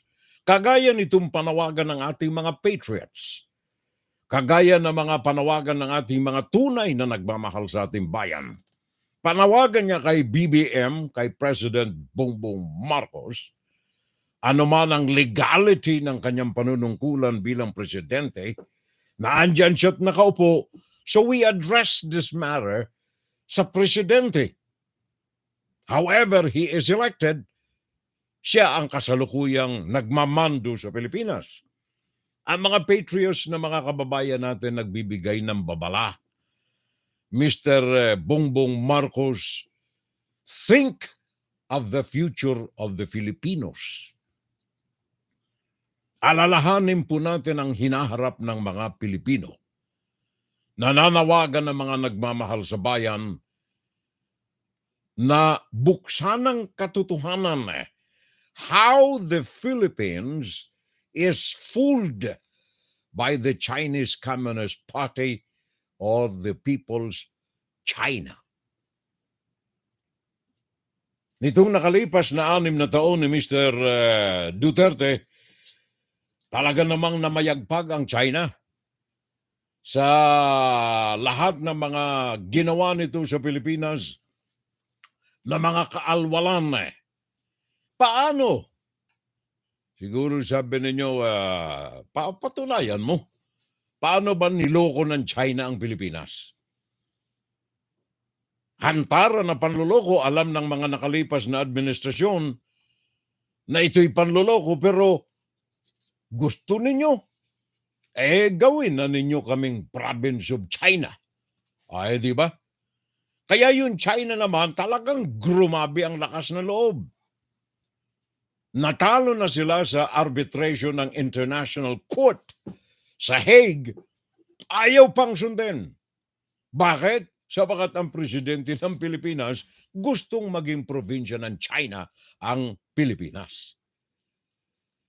Many promises na pinalabas ni Xi Jinping personally and officially sa Pilipinas, ang wala hong mga katuparang mga naganap. Billions, mega billions of dollars. 29 billion of dollars. Sabi ni Xi Jinping kay Rodrigo Duterte, sa iyo na yan. Mga tulong, loans, mga economic deals, mga investments, 29 billion US dollars. Sabi niya 9 million sa mga soft loans, 3 billion, hindi million, 3 billion sa mga credits, sa mga bangko ng China, 9 billion soft loan, 15 billion economic deals, at maraming iba pa. 29 billion US dollars. Nangako naman pala si Xi Jinping, edi okay, maganda. Ang kaso yung mga pangako na ito, mga kababayan, wala pang 1% nakarating sa Pilipinas. Umalis si Rodrigo Duterte bilang presidente ng Pilipinas, Mr. BBM, for the record, ang China nag-abot lamang sa Pilipinas ng 493 million sa ilang proyekto na idinulog ni Rodrigo Duterte kay Xi Jinping. 493 million out of 29 billion na mga pangako ng China. 5 beses na pumunta si Mr. Rodrigo Duterte sa China at 1 beses silang nag-usap masinsinan halos bago matapos ang katungkulan ni Mr. Duterte. 493 million. Yung Japan na hindi pinapansin ni Mr. Rodrigo Duterte, Mr. BBM, for your information. Yung Japan, second to America, na nagkakaloob ng mga tulong hanggang ngayon diyan sa Republic of the Philippines. During the time of Mr. Duterte, Japan gave the Philippines in many forms. Yung mga soft loans, yung mga alalay, 11 billion ang inabot ng Pilipinas galing sa Japan. Hindi ko nababanggitin ang Amerika sapagat ang Amerika sobra-sobra eh. Sobra-sobra sa panahon ni Duterte. Hindi lamang financial, kundi mga aid. Pag may mga bagyo, kung ano-anong klaseng kalamidad na andyan ang Amerika either directly o kaya sa magitan ng United Nations. And Japan is also. Yun. Ang masaklapan nito,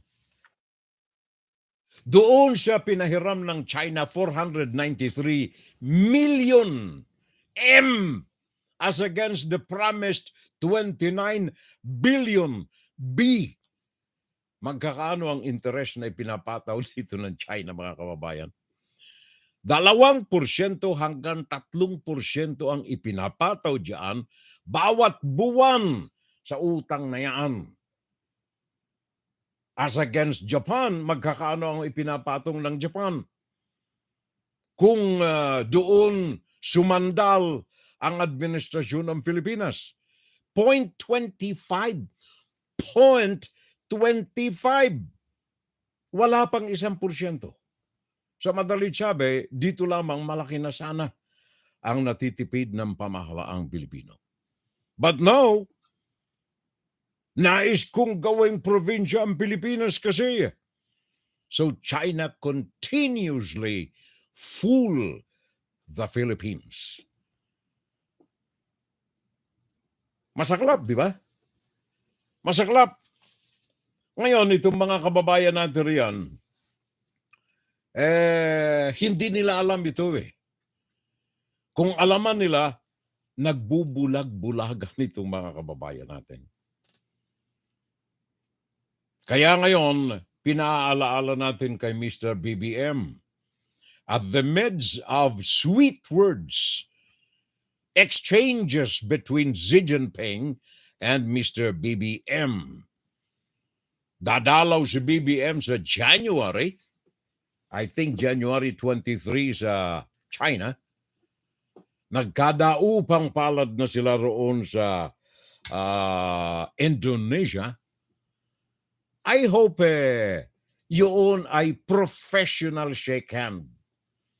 I hope na ang pag-iisip ni BBM ay para sa mga Pilipino. I hope na ang kanyang puso ay sa kinabukasan ng mga Pilipino. Well, ang isa sa mga pinagbabasehan ni Mr. BBM sa China, sabi ni BBM, and this is in accordance with the propaganda of the Chinese Communist Party, na ang China ay superpower. Na ang China in 2049 will be the superpower of the world. Meron ho tayong ilang mga facts na nais ipaabot sa mga kababayan natin para mas maliwanag tayong nakakaintindi, nakakaunawa kung ano ba talaga ang kalagayan ng China. Kung ito nga ba talaga ay kailangang sandalan natin, nang sa ganon nandoon tayo sa maaliwalas na hinaharap. Dito sa Amerika, ang anumang mga problema rito ng pamamahala, management of the government, madaling malaman ng daigdig sapagat yung free press ng Amerika ay naghahantad ng katotohanan ng mga kaganapan dito. Yung away ng Republican at saka Democratic Party, hantad na hantad sa tao. Alam na alam ng daigdig. Yung mga kaaliwaswasan ng mga government officials dito, nakikita at nalalaman ng daigdig. So may mga projected impressions ang mga ito na sabi nila, nagkakagulo sa Amerika eh. Magulo ang Amerika. Bumubulusok ang ekonomiya ng Amerika sapagkat hindi magkasundo ang Republican at saka Democrat.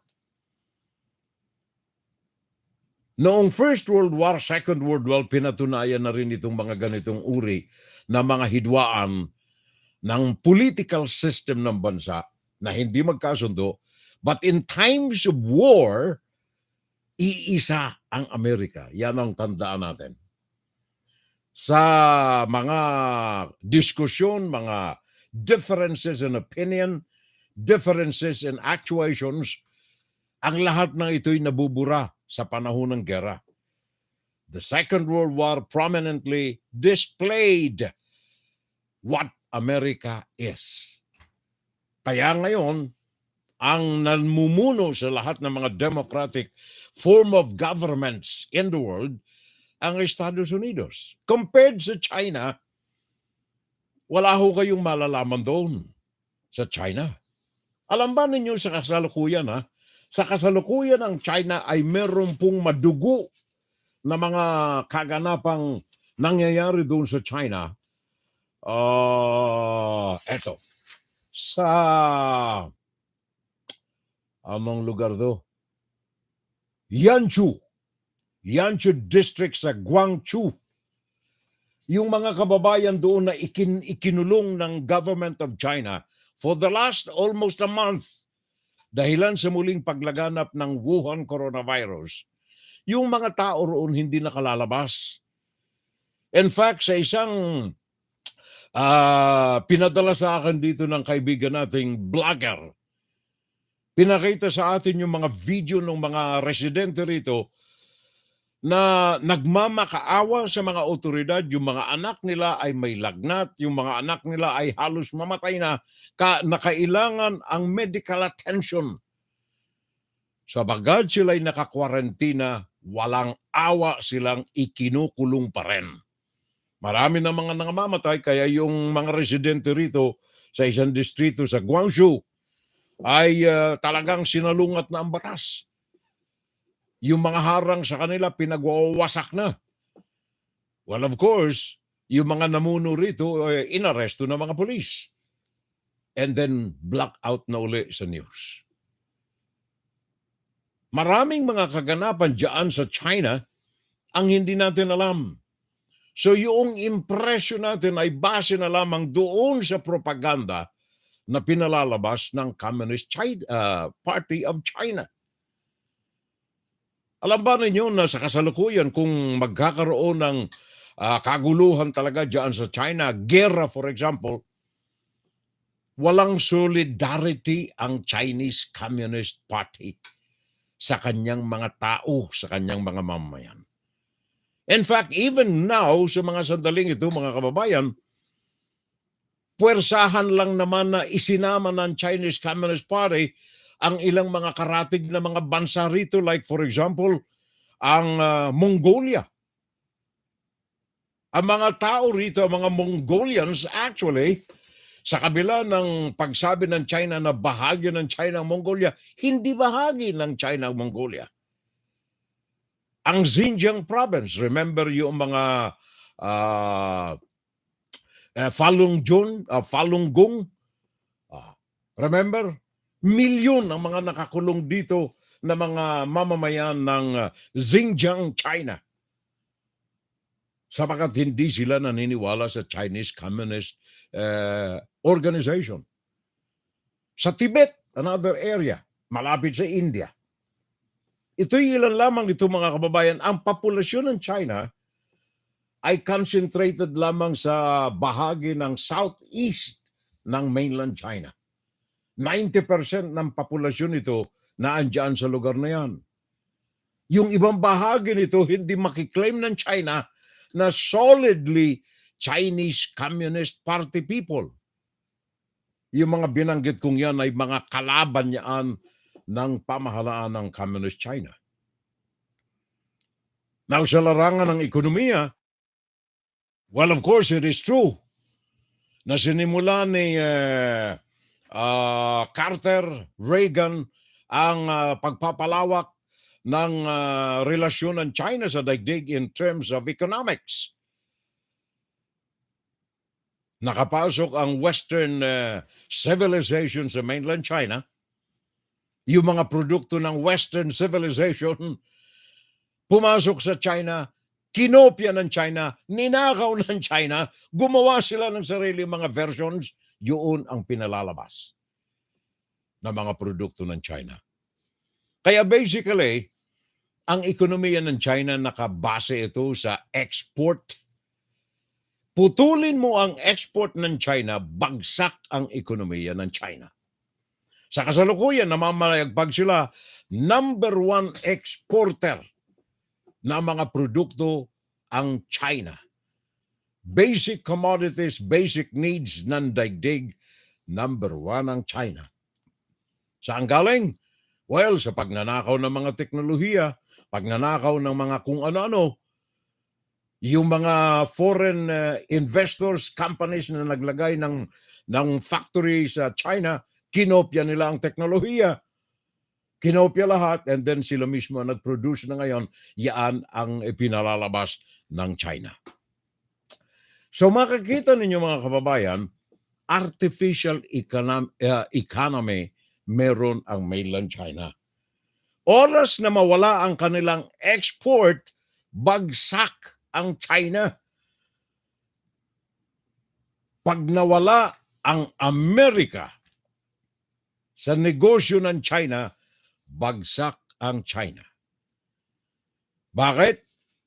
Sabagat kalahati po, 55% ng product ng China, ini-export ito dito sa Amerika. It is true right now na ang China ang largest exporter sa daigdig. Kaya lamang ang danger nito, pag nawala ang export ng China, patay ang China. That is the reason why ang China ay naglagay kaagad ng 7 military bases diyan sa West Philippine Sea. Gawa ng nakikita nila kapag ang West Philippine Sea ay hindi nila makontrol, may panganib na magkaroon ng control ang Amerika sa West Philippine Sea at nasa kamay ng Amerika ang future ng economy ng China. Isara mo lamang yung Malacca, anong tawag yan? Strait of Malacca, diyan sa may Malaysia at saka Indonesia, isara mo lamang yan, choke point yan eh. At isara mo kaya ang Pilipinas ay nasa kamay ng Amerika ang kontrol ng karagatan sa Pilipinas at saka Taiwan, hindi na makagagalaw ang ekonomiya ng China. The reason why pinag-iinitan ng China na mabawi ang Taiwan at saka makontrol ang West Philippine Sea. Diyan nakasalalay ang ekonomiya ng China. Pag hindi na nag-importa ang mga bansa, like for example, currently, simula nang maging presidente si Donald Trump ng Amerika, ay inilantad ni Donald Trump ng Estados Unidos ang mga kasalaulaang ginagawa ng China. Inilantad nito ang mga pagnanakaw ng teknolohiya, nilantad nito ang unfair na trade conditions ng China at ng ibang mga bansa. Inilantad ni Donald Trump ang mga bagay-bagay na panluloko, panluloko ng China sa mga kaalyado nitong mga hanap buhay. Kaya, dahilan dito, you remember may mga ilang buwan na, taon na ang nakalilipas na sinabi ni Donald Trump, Buy America. Putulin na ang economic ties o kaya relasyon ng China at ng Amerika sa mga importasyon ng goods sa pamamagitan ng pagdaragdag ng tarifa ng mga imported na mga product from China at ilagay na sa Amerika ang mga factories na ito kasama ang kanyang mga alyado. Anong nangyari? Ang Japan, na isa sa mga pinakang malalaking trading partners ng China, pinagpo-pull out nito yung mga malalaking factories doon sa China. Well, of course, huli man daw, talagang huli na. Gawa ng ninakaw na ng China yung mga teknolohiya ng mga produkto na ito na binuksan ng kanilang mga factory ng Japan doon sa China. Pero, at any rate, inalis na rin yung mga malalaking mga korporasyon ng Japan. Karamihan dito wala na sa mainland China. Saan inilipat? Inilipat sa Vietnam, inilipat sa Thailand, sa Cambodia, wala sa Pilipinas. Bakit? Takot ang Japan at that time na si Duterte ang presidente na walang mangyari gawa ng si Duterte, make me a province of China. So inalis ng Japan yung kanilang mga factory sa China. In the same manner, yung Amerika, ganun din. Yung Australia, ganun din. Yung France, ganun din. At maraming mga miyembro ng European Union nag-alisan sa China. Kaya yung China before, ito'y mga records ito before na mabunyag ang mga karumal-dumal na mga malpractices ng China, ang for example dito na lamang sa enerhiya. Ito, mga mine products muna. Gawa ng isa ito sa mga sensitibong mga produkto na ang China lamang ang halos may monopoly. Yung tinatawag nila na mga kagamitan, electronics, byproducts, etc., etc., na galing sa tinatawag nilang rare earth elements. Ito yung mga parte, mga components na galing sa mga pagmimina ng mga bagay na galing sa lupa. Ito ay monopolisado ng China sapagkat ang bagay na ito, ang pagmimina na ito, una ay pollutant sa himpapawid. So marami mga bansa, kagaya ng Amerika, ang ayaw na maging contributor sa pollution ng hangin. So instead na magsagawa ng manufacturing, magmina ng mga tinatawag na rare earth elements, pinabayaan na ang China ang magmina nito. Makakamenos ng gastos ang Amerika o kaya ang ibang mga bansa, Japan, Australia, Canada. So iniimportan nila sa China itong mga rare earth elements, products and byproducts na ito. Before na ibuyang-yang ni Donald Trump ang katotohanan ng mga panluloko ng China, hindi lamang sa Pilipinas kundi sa ibang-ibang panig ng daigdig, mga business deals ng China, before noong 2010, bago pa ibinulgar ni Donald Trump, ang Amerika, hindi lamang Amerika, ang global market ng China, dito lamang sa particular na itong rare earth elements na ito, 98% kontrolado ng mainland China. 98%. Lahat ng mga products, byproducts ng rare earth elements na ito, iniimporta ng mga bansa sa daigdig ng China. In 2010, 98% ng supply coming from China. Simula nang maupo si Donald Trump at mabunyag ang mga karumal-dumal na mga malpractices na ito ng China, from 98% ay naging 58% na lamang nung umalis si Donald Trump bilang presidente ng Amerika. 58% nabawasan ng 40%. Saan ngayong kinukuha ng mga bansa na ito yung 40% na mga rare earth elements? Ito yung mga ginagamit sa mga computer, sa mga iPhone, sa mga satellite, sa mga military hardwares. Iba't ibang mga components na minimina galing sa lupa. Ngayon ay 58% na lamang ang supplied ng China. Bakit?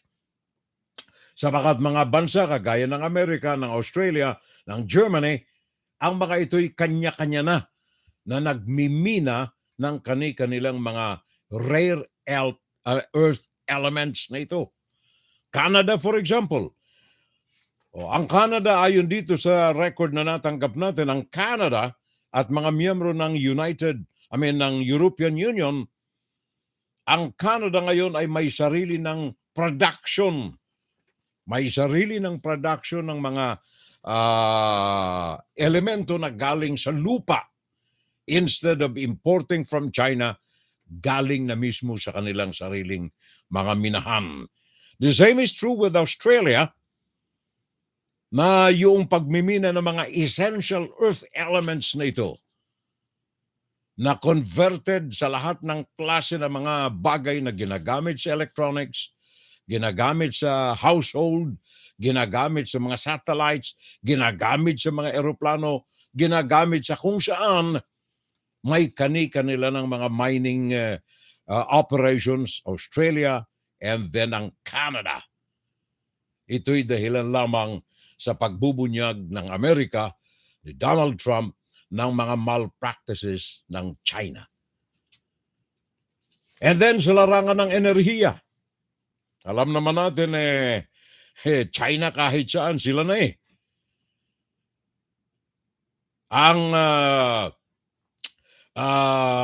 aspekto ng energy, for example, using again yung mga elemento na galing sa lupa, sa daigdig. Dito noong araw ay 87% ng proseso nitong mga bagay na ito sa pagmimina. Sabi nga nila, ang terminology ginagamit nila, rare earth elements. Sa larangan ng energy, na pinagkakagamitan din ito, noong araw 87% ang processing nito galing sa China. That's 2010 also. Ngayon, only 6% na lamang galing sa China. Gawa ng ang mga bansa sa European Union nagkakanya-kanya na rin na manufacture ng mga products and byproducts galing sa lupa. Kaya yung China at saka ang Amerika, kung mautak ang China, hindi dapat pakawalan nito ang Amerika. The fact is, pag wala ang negosyo, import ng Amerika sa China, wala pang 24 oras, bagsak ang ekonomiya ng China. Self-reliant ang China? No. Hindi kaya ng mga mamamayan ng China na bumili ng kanilang sariling mga produkto. Sabagat ang kumikita lamang sa China ay yung mga nakatira sa mga urban places. Sabi ko na nga kanina, 10% lamang ng Chinese ang naandyan sa progressive sector ng mainland China, located sa mga bahagi ng timog silangan ng China. Doon sa mga banda ng Tibet, Mongolia, upper north or left pala, Xinjiang, walang tao roon eh. Kaya in fact, ito pong dahilan sa imbalance na ito ng demographic ng China. Isa pang bagay na nais nating ipaabot sa kaalaman ng Malacanang. Baka sila'y nalalasing sa mga propaganda ng China, especially at the midst of the incoming meeting of Xi Jinping and Bongbong Marcos. Siguro kailangan armasan ang presidente ng Pilipinas ng malawak na kaalaman na may kaugnayan sa katotohanan na nagaganap sa mainland China. Like for example, itong kidnapping sa China. Kidnapping sa mainland China. Alam ba ninyo na ito'y mismong itinatago ito ng mainland China, ng Chinese Communist Party? Bakit?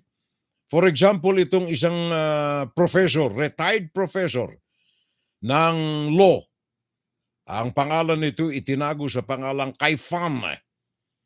Dahilan sa malawakang kidnapping sa China, naglathala ito ng proposal sa kanilang social media sa China na magtatag ng Year of Anti-Trafficking. Year of Anti-Trafficking. Isang positibong panukala para maiwasan, maipaalam sa mga Chinese na talamak ang kidnapping, magkaroon ng precaution, maiwasan na ang kanilang mga anak ay makidnap. Anong ginawa ng Chinese Communist Party?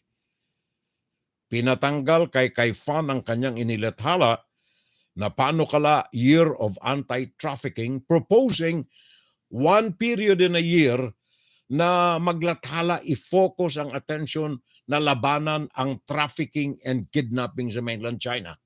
Ano nangyari?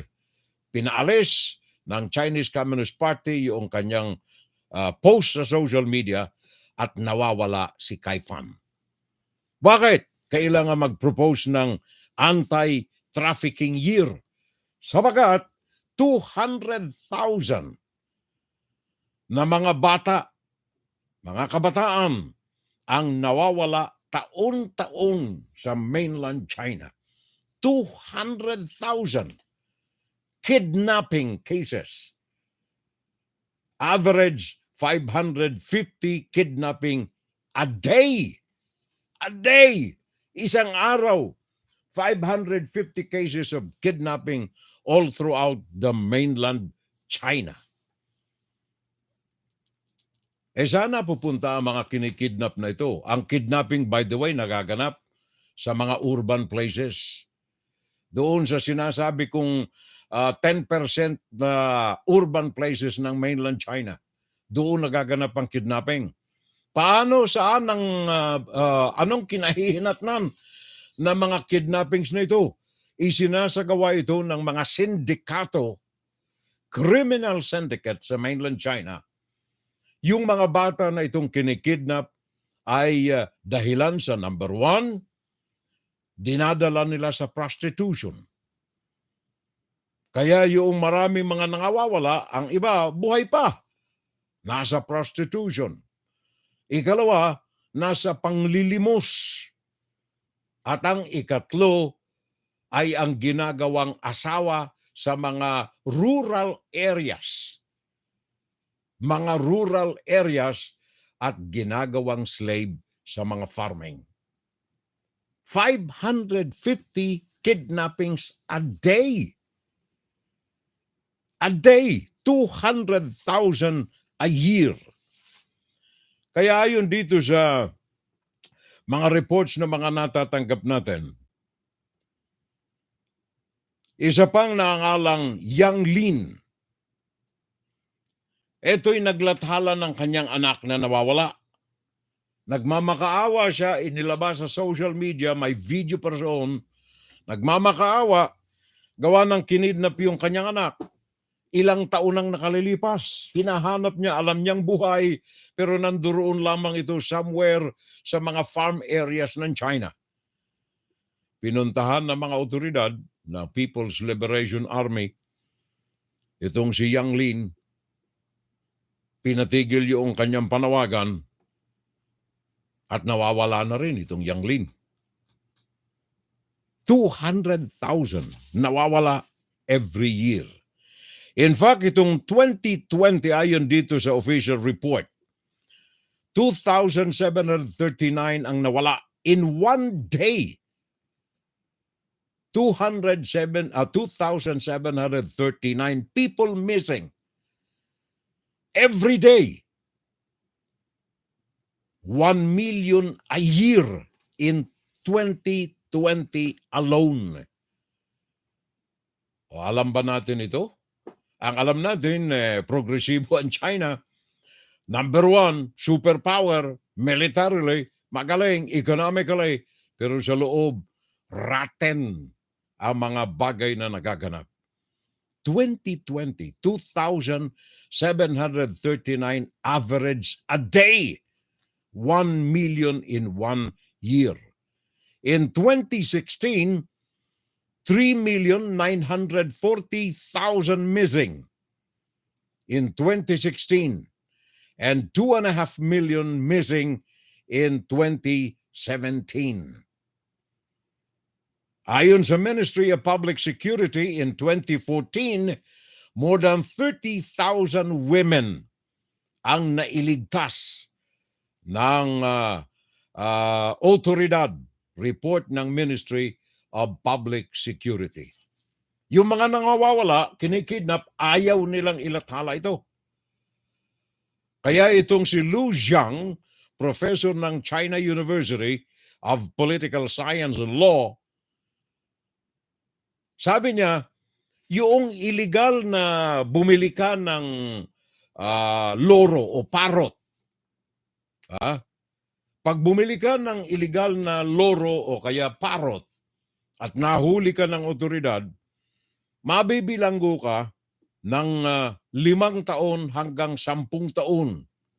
Kung mahuli ka ng mga otoridad na bumili ka ng parrot o kaya ng loro, illegally, mas inaalagaan nila ito, you will be jailed for about 5 to 10 years. Pero kung ikaw ay mahuli na ng kidnap ng tao, ang parusa sa iyo, maximum 3 taon sa bilangguan. Average 2 years, mahuli ka ng kidnapping. Kaya, ang kidnapping doon rampant. Human kidnapping, rampant sa mainland China. Ito'y hindi po natin gawa-gawa ito mga kababayan. This is on the record, China missing population. Sa kabila, by the way, sa kabila na ang China, dito kayo mag-iisip ng matindi eh. Ang China po ang pinakang maraming kamera sa buong daigdig. Ang China ang may pinakang maraming kamera na nagmamasid sa kanilang populasyon. 200 million cameras nakakalat sa mga particularly urban places ng mainland China. 200 million para bantayan ang tao. At hindi lamang yan, itong mga camera na ito ay moderno eh. Capable of identifying every individual Chinese. Pag ifino ko sa iyo, alam na ang pangalan mo ay si Huang Chipak, taga rito ka sa ganitong lugar, ang telephone number mo ganito, ang height mo ay ganito, ang timbang mo ay ganito, ang mga pamilya mo ganito. Ganyang kamoderno. 200 million cameras sa mainland China. In spite of this, ang nawawalang mga Chino araw-araw sa China ay matindi. 2020, 2,739 missing every day, 1 million a year. In 2016, 3.93 missing. In 2017, 2.6 million missing. Mainland China. So, yan ang kalagayan mga kababayan. Pinatitiuna ko lamang ito kay BBM sabagat ang mga patriots ng mga Pilipino sumisigaw. Mr. BBM, please love your country. Please love the Filipino people. And please open up your mind that China is fooling the Philippines. Especially during the time of Rodrigo Duterte na mayagpag ang China sa panluloko sa Pilipinas. Militarily, wag na natin pag-usapan. Gawa ng kahit na ito ang pinakang malaming mga sundalo sa daigdig. Internally, in one of our issues sa ating palatuntunan, ay pag-uusapan natin in details kung ano ang mga misinformation na ipinalalaganap ng mainland China as far as their military strength is concerned. Mr. BBM, please open up your minds facts about how China is fooling the Philippines. Inside, Guro-Guro, Opinion, and Saturday Live. Sana po ay naliwanagan tayo mga kababayan. Mga bagay na ikang ay importante ito sa hinaharap ng ating bansa. Gawa ng naloko na tayo ng matindi. Naloko na ng husto ang Pinas ng matindi sa nakalipas na mga panahon. Tigilan na natin ito. Kilalanin natin ang tunay na mga kaibigan ng bansa. Kilalanin natin kung sino ang mga ito. Well, hari naman na tayo po'y makatulong mga kababayan. Binabasa ko itong tens of thousands of people stormed the blockade. Workers free to escape to Guangzhou. Ito ang latest report na nakatago roon sa China. Hindi ninyo mababasa ito dyan sa China. Hindi rin ninyo mababasa ito sa mga propaganda newspapers ng China. Guangzhou, it can be said that the city's residents succeeded in their massive protest this time, particularly in the Haizhou district. It's not a usual occurrence in China. Previously, more than 5 million people have been under lockdown in Guangzhou, and red fences were everywhere. Last November 14, protests broke out in the Hangshu district with thousands of people on the streets, breaking barriers and attacking authorities. Sick people, especially children, are not allowed to go out of their units in total lockdown or lockout. Now for weeks, from everywhere you can hear songs usually used by the Hong Kong protesters. Yan ay dyan sa Haizhou district ng Guangzhou, China. Yan ay mga bagay pong hindi siguro alam ng mga nakararami sa ating mga kababayan, pero yan ang tunay na mga nagaganap sa China. And China is fooling the Philippines, especially its leaders. Masaklap! Puso ko sa bayan ko! Anong magagawa ng Pinas, by the way? Well, unang-una, saluduhan natin ang Jollibee, one of the exporters ng mga Filipino products. Jollibee. Alam ba ninyo na ang Jollibee ay meron ng ilan ito? 2,653 food branches abroad. Sa labas ng Pilipinas, 2,653. Ano ang maganda nito? Well, ito po ay nakapag-contribute, nakapagdaragdag sa kaba ng bayan ng Pilipinas liban sa ating mga OFWs. Ikalawa, magandang export product itong pagkain. Ikatlo, sa marketing, advertising, promotion, ang pag-o-open, pagbukas ng mga Filipino establishments abroad, maganda sa pangalan ng Pilipinas. Kaya yung panawagan ni Zubiri, media help beautify the Philippines, eto na. Gawan mo ng pagkakataon na ma-inspire ang mga Filipino manufacturers, businessmen na mag-branch out sa labas, kagaya ng Jollibee. 3,200 branches in the Philippines, Chowking, Red Ribbon, Mang Inasal, lahat under the umbrella of Jollibee Foods Corporation. Sa labas ng Pilipinas, 2,653 food branches. Dito lamang sa amin, meron kami rito sa Jersey City, 2 na rito. Sa New York, I think 3 na. Sa Manhattan and then sa Queens. Marami na.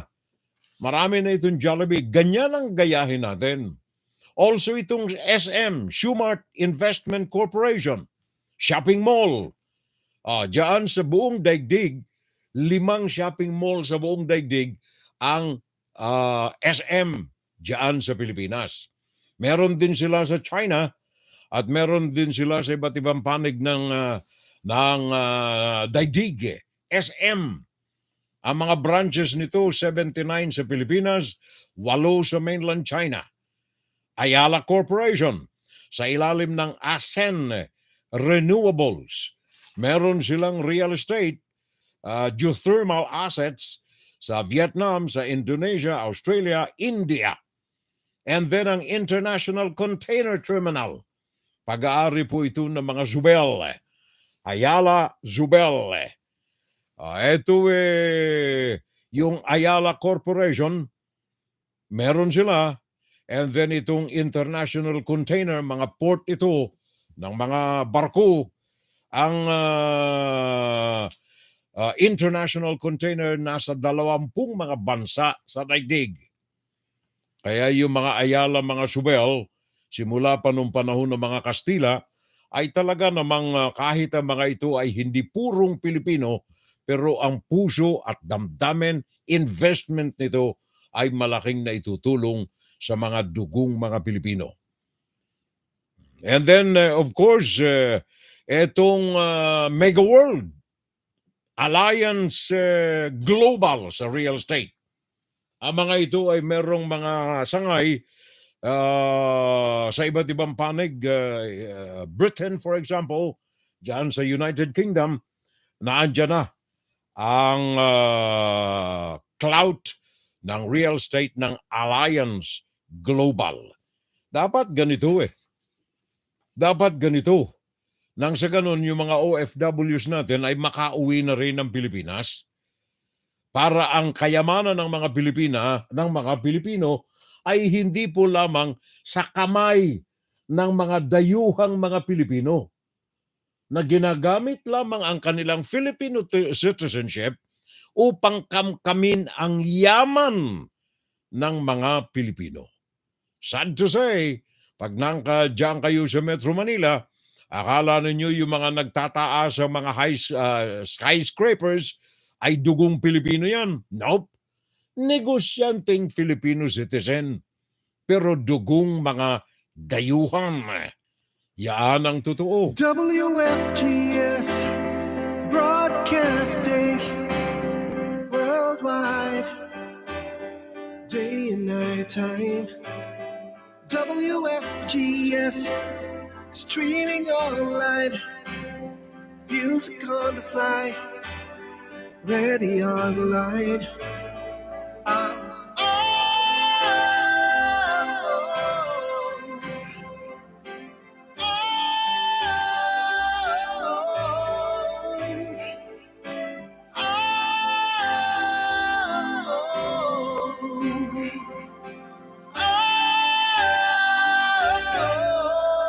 Listen to the top songs of great performance, now streaming on w.fgs. Oras natin mga kababayan, 1 minuto makalipas ang ganap na ika-11 ng umaga. 11:01 in the morning, Eastern Standard Time, USA, New York, New Jersey, Connecticut, and Pennsylvania, and East Coast of the United States. Samantalang dyan sa California mga kababayan ay ganap ng, alas 11 dito sa amin din, alas 9. Ay hindi, alas 8 pala. Alas 8:01 pa lamang dyan sa California, alas 7:01 sa Alaska. And then dyan sa Japan, let me see, anong oras na ba sa Japan? Alauna na. Alauna ng Japan. And of course, Australia, Sydney, alas 2:01 ng hapon, ng madaling araw. And then sa London ay alas 4. Alas 4. Alas 4:01, alas 4:02 na ngayon dyan sa London. At saka dyan sa Kingdom of Saudi Arabia, alas 7:02 ng gabi, Kingdom of Saudi Arabia. Thank you! Pakinggan si Pirel Salvo tuwing Sabado dito sa FBS Web Radio para sa mga Pilipino. Vince Quinto, nanonood pala. Vince Quinto, thank you very much, Vince. Maraming salamat. At saka si Rosita Peñaranda, sabi niya, good afternoon po na lamang. I'm watching here sa France. Si Rosita Peñaranda. Kanina nabati ko na nang si FC Baidale. FC Baidale. Ang birthday celebrant ng aking PA. Okay. Vince Kento, thank you. Judy Zalarongan, also with us today. Peter Lee, welcome sa ating FSL. Mga binat at mga dalaga. And then si Willie Biasca, thank you, Willie. Maraming salamat, Willie. And then, of course, Ninoy Gamu-Gamu, partner, thank you. Diyan siya sa, saan si Ninoy? California. Also si Rodmon, diyan sa Murrieta, California. Si Kek Mendoza. Second time niya sa akin ngayon. Bago natin siya last week, so kaagapay pa rin natin. Si Kek Mendoza, nagdadalan po kami digdi sa Naga. Fiorel, Kek Mendoza. Thank you, pare ko. Maraming salamat. At saka Maria Teresa Ocampo. Baka Bicolano rin ito Maria Teresa Ocampo, welcome sa ating FSL community. Raul Anasen, also welcome sa ating FSL. Bagong pangalan din natin ito. Teresita Sampaga, good evening, Fiorel.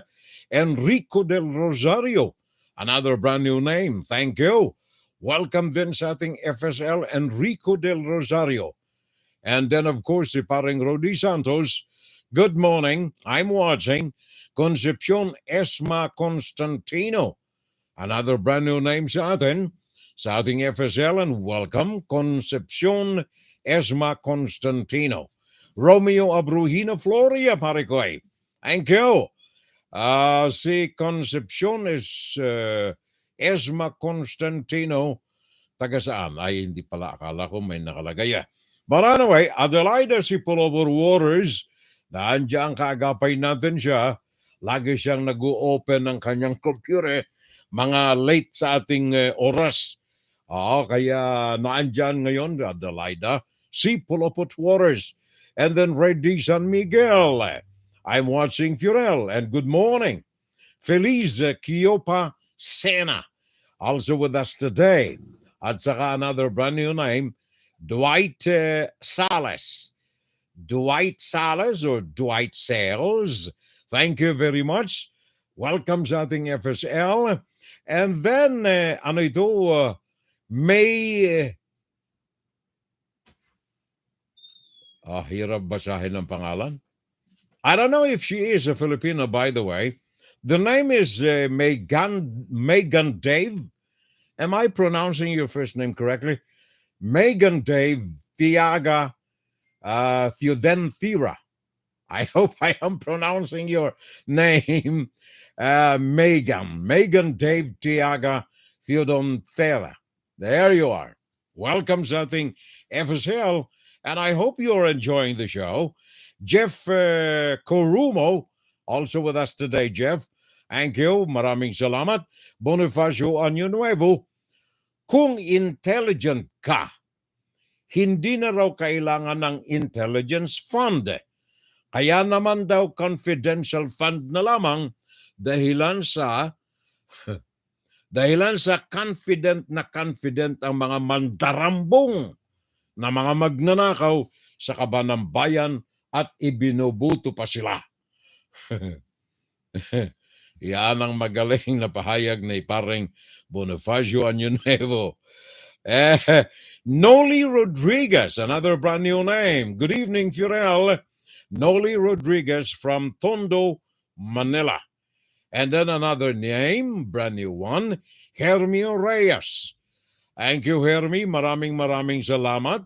And then Cecilia Fornales. Good morning, Fiorel, or good afternoon. I'm watching here sa Venice, Italy. And God bless Philippines. Sabi ni Cecilia Fornanes. Hindi, mali. Formanes pala. Cecilia Formanes. There you are. At saka si Elmer Avenilia. Another brand new name sa ating Fun Saturday Live, Elmer Avenilia. Thank you, pare ko. Maraming salamat. Saturday Live. Of course, naandyan ang kumpare natin, Jason Norho. Thank you, pare ko. hindi mo ako pinababayaan. Maraming salamat. Judy Salarongan, hi sis. Go Carlo. Watching also with you. Thank you. Sabi yan ni Judy Salarongan. Aha. At saka kumusta na lamang daw, Brother Macario, watching also. Yung anak ko po doon nakatira sa Buffalo.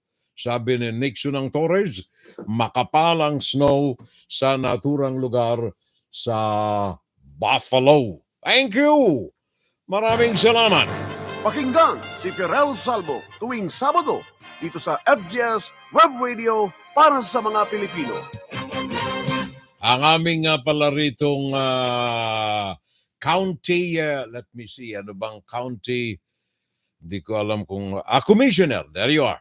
Ang aming county commissioner, Commissioner Bill O'Day, sabi niya sa aking may bahay, wishing you a year of health and happiness. Happy birthday, Hilda Salvo. Thank you. Thank you, Commissioner. Commissioner Bill O'Day. Maraming salamat. And thank you for watching. If you are watching our show, maraming salamat. FGS Web Radio para sa mga Pilipino. Etong kaso nga pala dito ng pare natin. Alam mo, pinangangalandakan ko ito Itong mga nakalipas na mga broadcasts natin. I consider my friend, si pare nating Percy Lapid, a hero of one kind. A hero ang aking pare si Percy Lapid. Bagaman ito ay binawian ng buhay untimely galing sa bullet ng isang assassin. Kinukonsidera kong ang kanyang kamatayan ay naging susi ng pagkakabuyangyang sa taong bayan ng mga anomalya, mga karumal-dumal na korupsyon sa mga sangay ng pamahalaan, particularly at this case, diyan sa Bureau of Prisons. Mantakay mo kung hindi kay Kapersi, hindi madidiscovery yung rancho. Rancho! Pag-aalaga ng mga opisyal ng Bureau of Corrections. Kung hindi ka Kapersi Lapid, hindi rin madidiscovery ang isang paghuhukay sa loob ng Bureau of Prisons sa paghahanap ng mga bara ng ginto at kayamanan ni Yamashita. Kung hindi kay Percy Lapid, hindi po mahahantad sa taong bayan ang umaalingasaw na baho diyan sa loob ng Bureau of Corrections. Ngayon, ang kanilang direktor, si General Bantag, ay nakaupo ngayon sa kalan, sa naglalagablab na kalan. Kaya itong si Mr. Bantag, si General Bantag, ay wala nang masulingan ngayon, kaliwat kanan ang kanyang mga pagbibintang at ang mga loose words na galing sa kanyang mga labi. Meron tayong report para maunawaan natin ang mga nagaganap ngayon dyan. Dante Amento, UNTV. Pakinggan natin ang kanyang pag-uulat. In his recent interview, suspended Bureau of Corrections Chief Gerald Bantag accused Justice Secretary Crispin Rimulya as behind the video of his alleged luxurious vehicles and house in Laguna. The video was shown during the program of the slain broadcaster Percy Lapid in September. But Rimulya told Bantag to prove his allegation. Prove it, di ba? Wala naman These are bare allegations of it. I don't want to say anything. Bantag also disclosed that Rimulya ordered to process the release of 2 inmates under the DOJ's Witness Protection Program or WPP. The suspended official identified them as Angelberto Durano and Nunilo Arile, who are allegedly drug lords. But the Justice Chief denied this. I have no knowledge of that. Meanwhile, on Bantag's call for Rimulya to resign and that he will not surrender if the Justice Chief remains in his post, Rimulya said it is Bantag's prerogative. Well, up to him. His lawyers know better. He should ask his lawyers what he should do. November 23 would be the start of the preliminary investigation of murder complaints against Bantag. Dante Amento, UNTV, News and Rescue. We serve the people. We give glory to God. Thank you, Dante Amento. Maraming salamat. Thank you sa UNTV. Now, etong isa sa mga nakapaninindig balahibo riyan at hindi na maunawaan kung papaano sasalagin ni General Bantag ang pagkakatuklas ng isang napakalalim na hukay equivalent sa 3, 4, 5 palapag na gusali na raw ito eh. Ang sabi ni Bantag, una niyang defensa, gagawin ko kasi itong swimming pool eh. Kasi ako ay diver ako eh. Kaya gusto ko meron doon sa loob eh. Diyos Mario Josepe, napakababaw na. Ang Pilipinas, 7,700 islands. Ilang milyon na seashores, dalampasigan meron ang Pilipinas. Lumabas ka lamang dyan sa New Bilibid Prison sa Bucor, na andyan ka sa Cavite, Las Piñas, meron dagat riyan eh. Gusto mo ng scuba diving, punta ka roon sa concrete ship dyan sa Manila Bay. Hindi mo na kailangan pa yung mga diving o kaya anong tawag niyan, swimming pool riyan. Napakababaw, parang kindergarten na reasoning eh. Ano ang sabi? Well, ito ay paghuhukay dahilan sa naghahanap si Bantag ng mga yaman na iniwanan ni Yamashita. Iniwanan ni Yamashita. Baka nandoon daw sa loob ng New Bilibid Prison. Pakinggan natin ang report ni Marlene Alcaide. Galing ito sa News Television 5, Manila. Hindi swimming pool kundi gagamitin pang treasure hunt daw ng Yamashita Gold ang malalim na hukay na nadiskubre sa loob ng Bilibid compound. Ayon kay Justice Secretary Boying Remulla, mismo si suspended Bucor Chief Gerald Bantag daw ang nagsabi niyan sa kalihim. That was supposed to be a treasure hunt for Yamashita Treasure. He told me before. Yun ang sinabi niya sa akin. So maybe sometime August or September. Ipinatigil raw ni Remulla kay Bantag ang paghuhukay. Sinabi niya sa akin sinabi niya, he opened up to me about it. And I told him, huwag mo nang gawin yan. Sa panayam ng News 5 kay Bantag sa Baguio City noong nakaraang linggo, sinagot ni Bantag ang issue sa naturang hukay na ipinakita ni Bucor OIC Gregorio Katapang. Yung hukay na yun, ako rin nagpahukay noon. Diver ako, scuba diver. Ang plano namin doon, deep swimming pool. Ang dive niya sa taas, pag ganun. Pero sa dokumentong inilabas ng Bucor, wala raw anumang record kaugnay sa anumang construction ng swimming pool sa Director's Quarters ng Bilibid Compound. Para kay Secretary Remulla, nag-aksaya lang ng pondo at oras si Bantag sa naturang proyekto. Ridiculous nga eh. Tsaka, you're wasting government time and money di ba? Hindi ko alam kung government time and money ginamit niya, pero ridiculous para sa akin eh. Lumutang din ang issue ng umano'y joint venture agreement ng Bucor sa Agua Tierra Mina Oro Development Corporation o ATOM. Kasama umano sa joint venture agreement na ito na gawing business center ang Bilibid, kapalitan donasyong 200 ektarya ng lupa sa Nueva Ecija para paglipatan ng Bilibid. Ayon kay dating Justice Secretary at ngayon Solicitor General Menardo Guevara, ipinahinto niya kay Bantag ang proyekto para pag-aralan ng joint venture agreement. Nang matuklasan daw na may mga hindi nasunod na legal requirement, sinabihan daw nila agad ang Office of the Executive Secretary at wala na raw silang narinig ulit tungkol sa proyekto. Kailangan ng pirma ng Justice Secretary at ng Presidente para matuloy ang mga ganitong klaseng kasunduan. Iaangat raw ng DOJ sa Ombudsman ang mga nadiskubring issue. Samantala, nililib naman sa pwesto si dating Bucor spokesperson at Assistant Secretary Gabriel Chaclag, kaugnay naman ng nadiskubring malaransyo ng mga kabayo at iba pang hayop sa Bilibid. Nagbabalita mula sa Frontline, Marlene Alcaide, News 5. At nakay mo yan?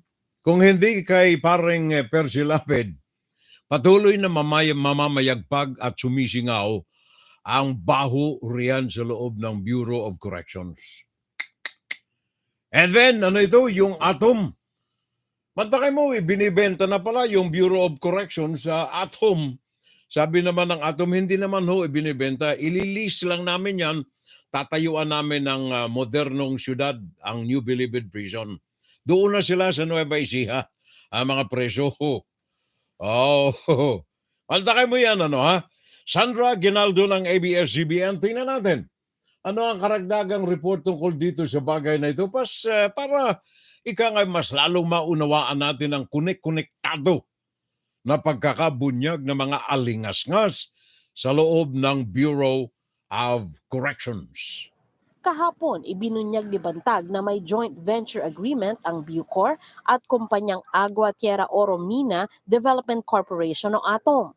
I-develop ng ATOM ang New Bilibid Prison bilang business center kapalit ng donasyon ng ATOM ng lupa sa General Tino sa Nueva Ecija kung saan ililipat ang Bilibid. Sabi ni Bantag, ang ATOM umano ang nagpondo sa paghuhukay.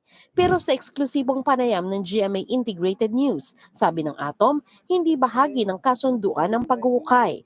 Nagpatulong lang daw si Bantag ng paggawa ng umanay diving pool. Kinumpirma ng presidente ng ATOM na si Virgilio Bote ang kasunduan tungkol sa paglipat ng Bilibid sa Nueva Ecija. Ang ATOM ang magtatayo roon ng gusaling paglilipatan ng mga nakakulong sa Bilibid nang walang ginagastos ang Bucor. Kasi ang problema sa Bucor yung facilities. Ano yun? Kayo rin yung mag-build noon, wala nang ilalabas ang gobyerno? Wala nang ilalabas. Batay sa kasunduan, dapat tapos na ito sa loob ng 2.5 taon. Alam daw ni dating Justice Secretary Menardo Guevara ang tungkol sa kasunduan. Pero sabi ni Guevara, nasabi lang sa kanya ang tungkol dito matapos itong mapirmahan ng Bucor at ng ATOM. Nagpadala daw siya ng memo kay Bantag na ipahinto ang kasunduan hanggat hindi ito nare-review ng DOJ. Kalaunan, natuklasan daw ng opisina ni Guevara na hindi nakasunod sa legal requirements ang proyekto at sinabihan nila ang Office of the Executive Secretary tungkol dito. Sinabit po ito kay Secretary Guevara, hinold po ni Secretary Guevara. Wala naman pong response si former Secretary Guevara. Nang magpalit ang administrasyon, sinabihan daw ni Bote si Secretary Remulla tungkol sa proyekto. Verbal lang. Pero sa panayam kay Secretary Remulla kanina, there are rules for joint venture agreements and unsolicited proposals. Wala I cannot accept that. Ang local government ng Muntinlupa dati nang kinuwestiyon ang development sa Bilibid dahil wala raw permit mula sa LGU.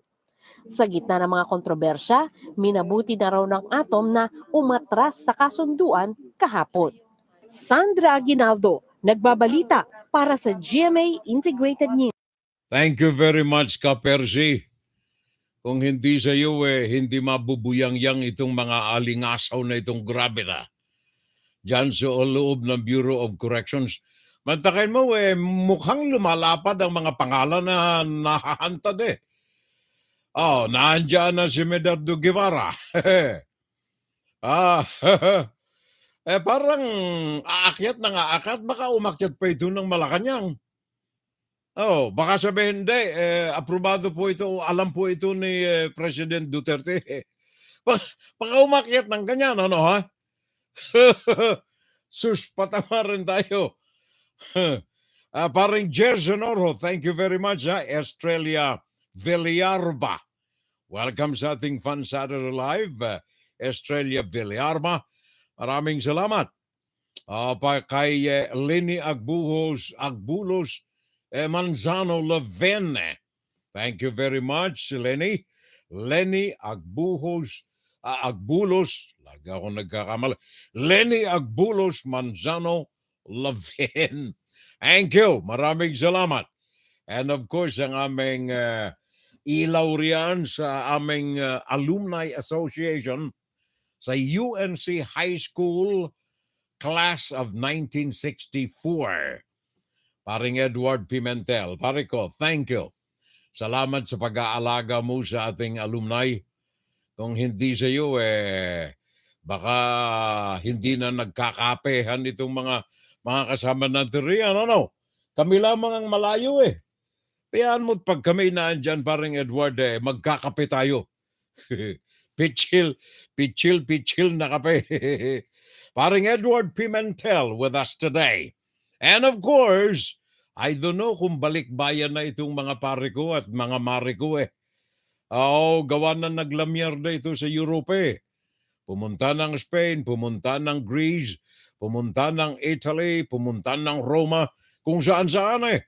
Mr. and Mrs. Ed Tolosa and Didi. Welcome home kung kayo nandirito na mga pare ko ha. Ito'y ang ating kumpadre eh. Ala nang ginawa maglamyarda. Sa bagay, sabi nga nila, yun samantalahin natin. Habang tayo ay malakas at nakalalakad pa, gawa ng miminsan lamang tayong magdaan dito sa daigdig. We will pass this world only one time in our lifetime. Ed Tolosa, sir. Thank you, maraming salamat. Mantakin mo na ginawang sarili nilang pag-aari ang bilibid dahilan sa pinagawa niya ng deep swimming pool kasi mag-scuba daw siya. Sabi ni paring Bonifacio Año Nuevo. Pedrito Lumabi. Pare Koy, thank you. Maraming salamat. Welcome sa ating Fun Saturday Live. Pedrito Lumabi. And then Joe Ahero. Another brand new name. Thank you, Joe. Maraming salamat. By the way, naalala kong bigla. Kayo pong mga dalaga, kayong mga babae, kayong mga halos walang kamuwang-muwang sa mga demonyo sa social media. Ingat lamang kayo sapagat nakapanlulumo. Ito pong report na natanggap natin dito galing sa data ng Philippine National Police. Araw-araw diyan sa Pinas, 22 average ang mga kabataan nating mga dalaga ang nagagahasa.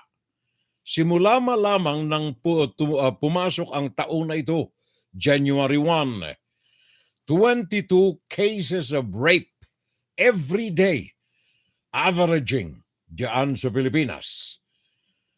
Iyan ay masaklap. Kayo po riyan, especially kayo mga sumasama sa TikTok. Yung mga pagganon-ganon sa TikTok.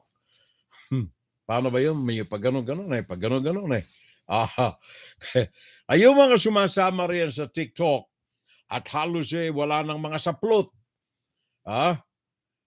Kayo ang ikangay ilan sa mga susi riyan ng mga malademonyong kaisipan ng ibang mga lalaki para ikangay sumiklab ang kanilang pagnanasa.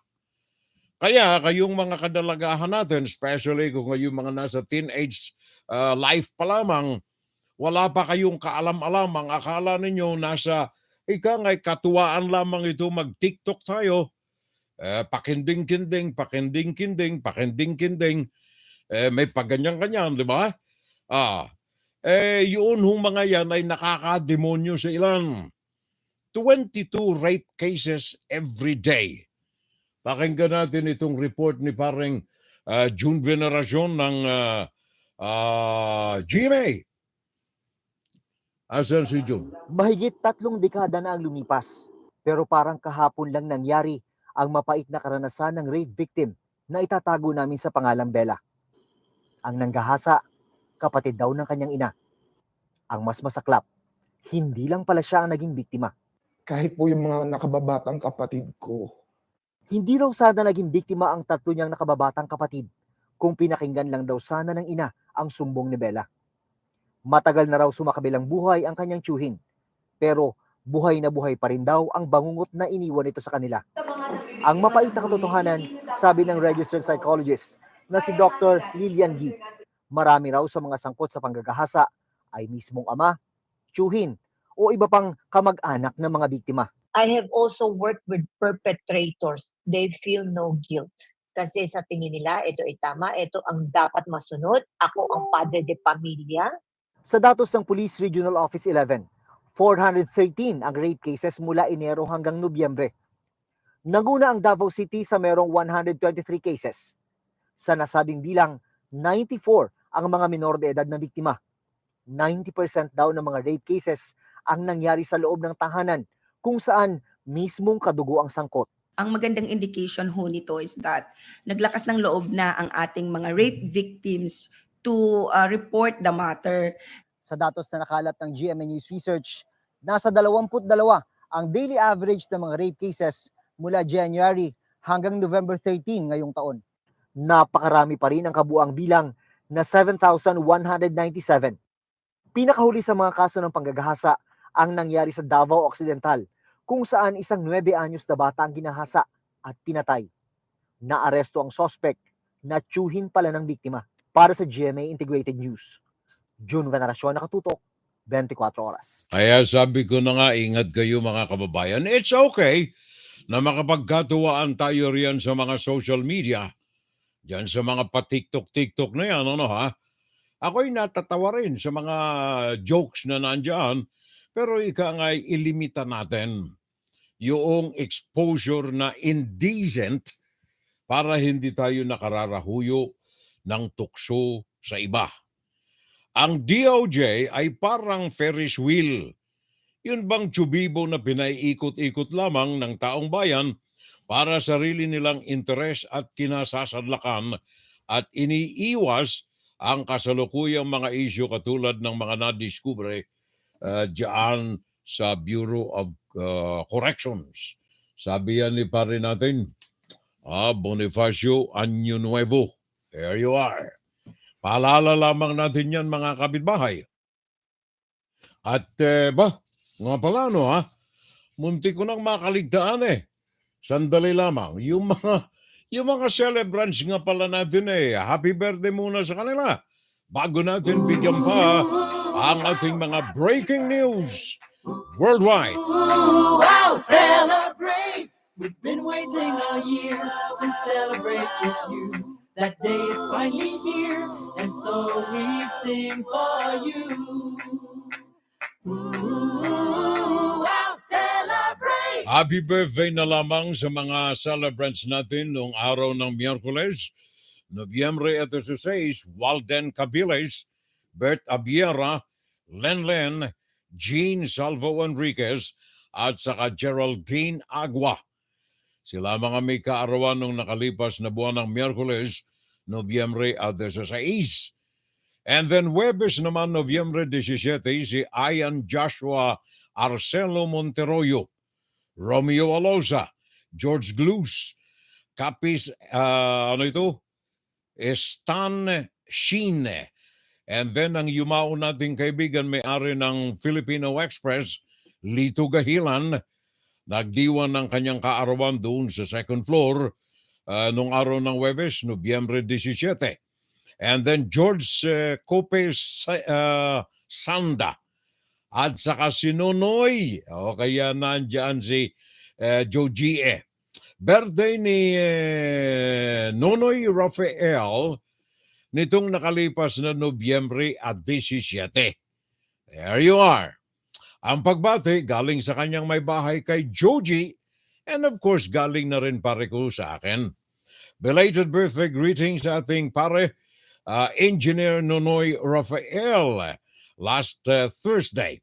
And then Almalin Cardine Salvo, also on Thursday. Kahapon Friday, Matt Paralejas, Nedy Lorega, at saka ang magaling nating singer Angel Ram dito sa Tri-State area.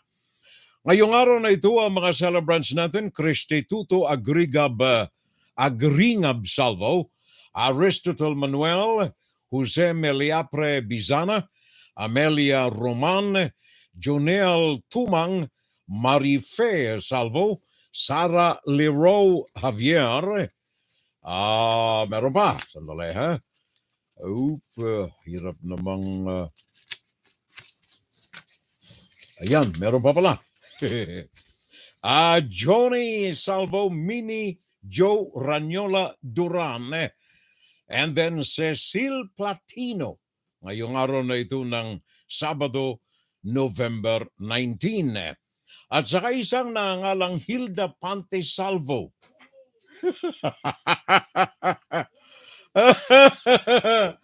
Ang aking may bahay, birthday niya ngayon. Happy birthday, Nang. I love you. Ngayong araw na ito, Oh, buksan mo na yung aking binigay. Oh, ayaw mong buksan eh. Oh, kagabi binigyan ko ng ay alam mo naman tayo eh. Pero ngayon meron oh. Happy birthday, Neng. And tomorrow Sunday, Dominic De Oro, Ray Calio Salvo, Nelson Pusadas Parecoy, Rachel Echeche, Wilmar Cabugao Salvo, Kip Colin D. Robikes, tama ba? Kip Colin de Robais. Happy birthday sa kanila bukas Sunday, November 20. And of course, sabi ko na nga sa inyo noong mga nakalipas na araw, etong November na ito, 3 magkakasunod ang celebrants namin sa pamilya. Ang aming bunsoy na apo from Anthony Elaine and Evelyn Espejo Salvo. Camilla, happy birthday, baby. That's on mali pala. Sunday pa pala, meron pa, muntik ng pagalitan ako ng mahal kong apo eh. Oh, nanunood pati yun eh. Oh, tsaka sabi sa Grandpa, am I still your best favorite? Of course! Sunday, ang mga may kaarawan, kasama riyan ang aking apo, Gabriel Aaron Hilda Salvo Tapalia. Yan ang aming panganay na babae from Lidwin, Maria Hilda Lidwin, and Mario Tapalia. Ang aming panganay na apo na babae, si Gabriel Aaron Gilda Salvo Tapalia. Hi, baby. I know you're watching. Happy birthday. And then on Monday, Monday, another, Jonaline Santiano, Ivy Sobero Salvo, Patrick James, Katipay Bacos, and kagaya ng nasabi ko kanina, ang pangatlo naming birthday celebrant this week. Ang youngest naming apo na babae, si Camila Espejo Salvo from Anthony and Evelyn Espejo Salvo. Camila Evelyn Espejo Salvo. Thank you.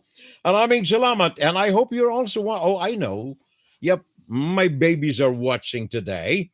I know that my Camilla will also ask Grandpa, am I also your favorite? Of course. Happy birthday sa lahat. And then on Monday, mga kababayan, on Tuesday, ang mga may kaarawan, Abigail Tadeo Daguyos, we have Melanie Enriquez Cades, Veronica Guinness, Don Salvo, Bitchy Tolentino, Princess Joe Ozo Kaluge, Zo Cosa, Felisa Salvo Jimenez, and my favorite Consul General Cecil Rebong. Happy birthday sa kanya sa araw ng Martes. I hope you're watching, Conjen. Happy birthday to all of you. And November 26, sabi ng aking may bahay Corazon, Santa Rosa Pante. Ang kaarawan niya, November 26. All right. So yun ang ating mga birthday celebrants. And to all of you out there who are also celebrating birthday today, baka man hindi natin nababanggit ang mga pangalan, sa inyong lahat, happy birthday na rin. Ooh, wow, happy birthday. Ooh, wow, celebrate. We've been waiting all year to celebrate with you. That day is finally here, and so we sing for you. Ooh, wow, celebrate. At sabi ng aming kumpadring tunay, Jason Norho, advance birthday greetings also to my youngest brother, Engineer Cesar Sanorho, who will be celebrating his birthday this coming Tuesday, November 22nd. Okay, paring Jess, pakibati na lang kami sa iyong kapatid, Cesar Sanorho, ang kaarawan Nobyembre 22. Happy birthday, Madam Kumare. Sabi ni paring Jess Sanorho, thank you pare ko. Maraming salamat daw, sabi ni Manay. Narinig mo naman siguro. And then, Ha? Wala na sa California sila na nga. Oh, California si paring Jose. At saka si Mario. Oh, okay. And then Jimmy Alcano, happy watching. Erwina Tan, another brand new name. Thank you. Welcome sa ating FSL. Erwina Tan. Thank you. At saka si paring Raul Villanada. Present po ko. Good morning, Kafurel. It's a beautiful day dito sa Durham, North Carolina. Ang pare nating Raul Villanada. Anong ginagawa mo ngayon, pare ko? Wala kaya tang naka-assign na trabaho ngayon. Dati naglalaba, naglilinis sa sahig, sa bahay, naglo-laundry, nagluluto. O wala kaya tang nilagay, pare ko, ha? Wala eh. Oh, wala. Raul Villanada. Thank you. Thank you, pare ko. Maraming salamat, mga kapitbahay. Marami pa tayong mga balita, by the way, sa ating palatuntunan, sa ating fun Saturday live dito sa YouTube and Facebook. Breaking news! Ito na!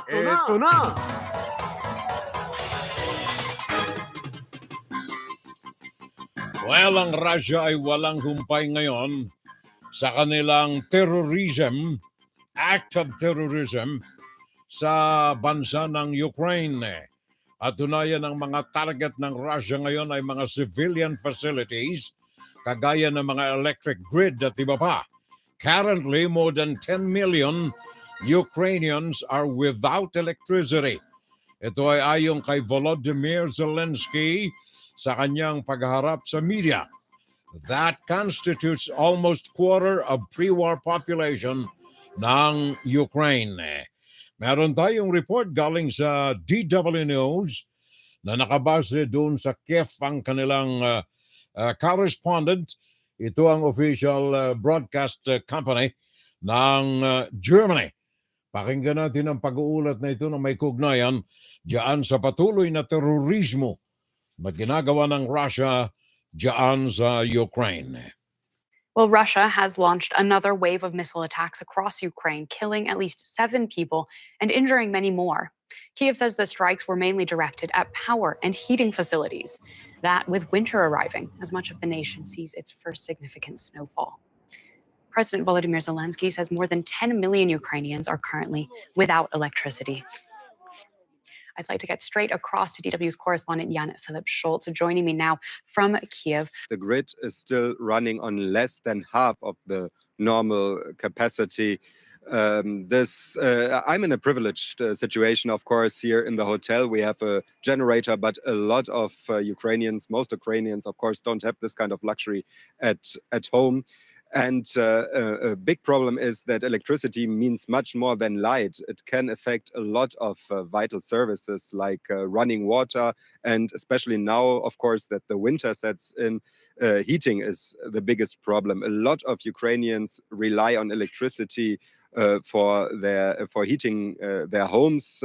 So there are really a lot of problems ahead for the city and the whole country. Russia is blaming this suffering on Ukraine itself because it won't come to the negotiating table.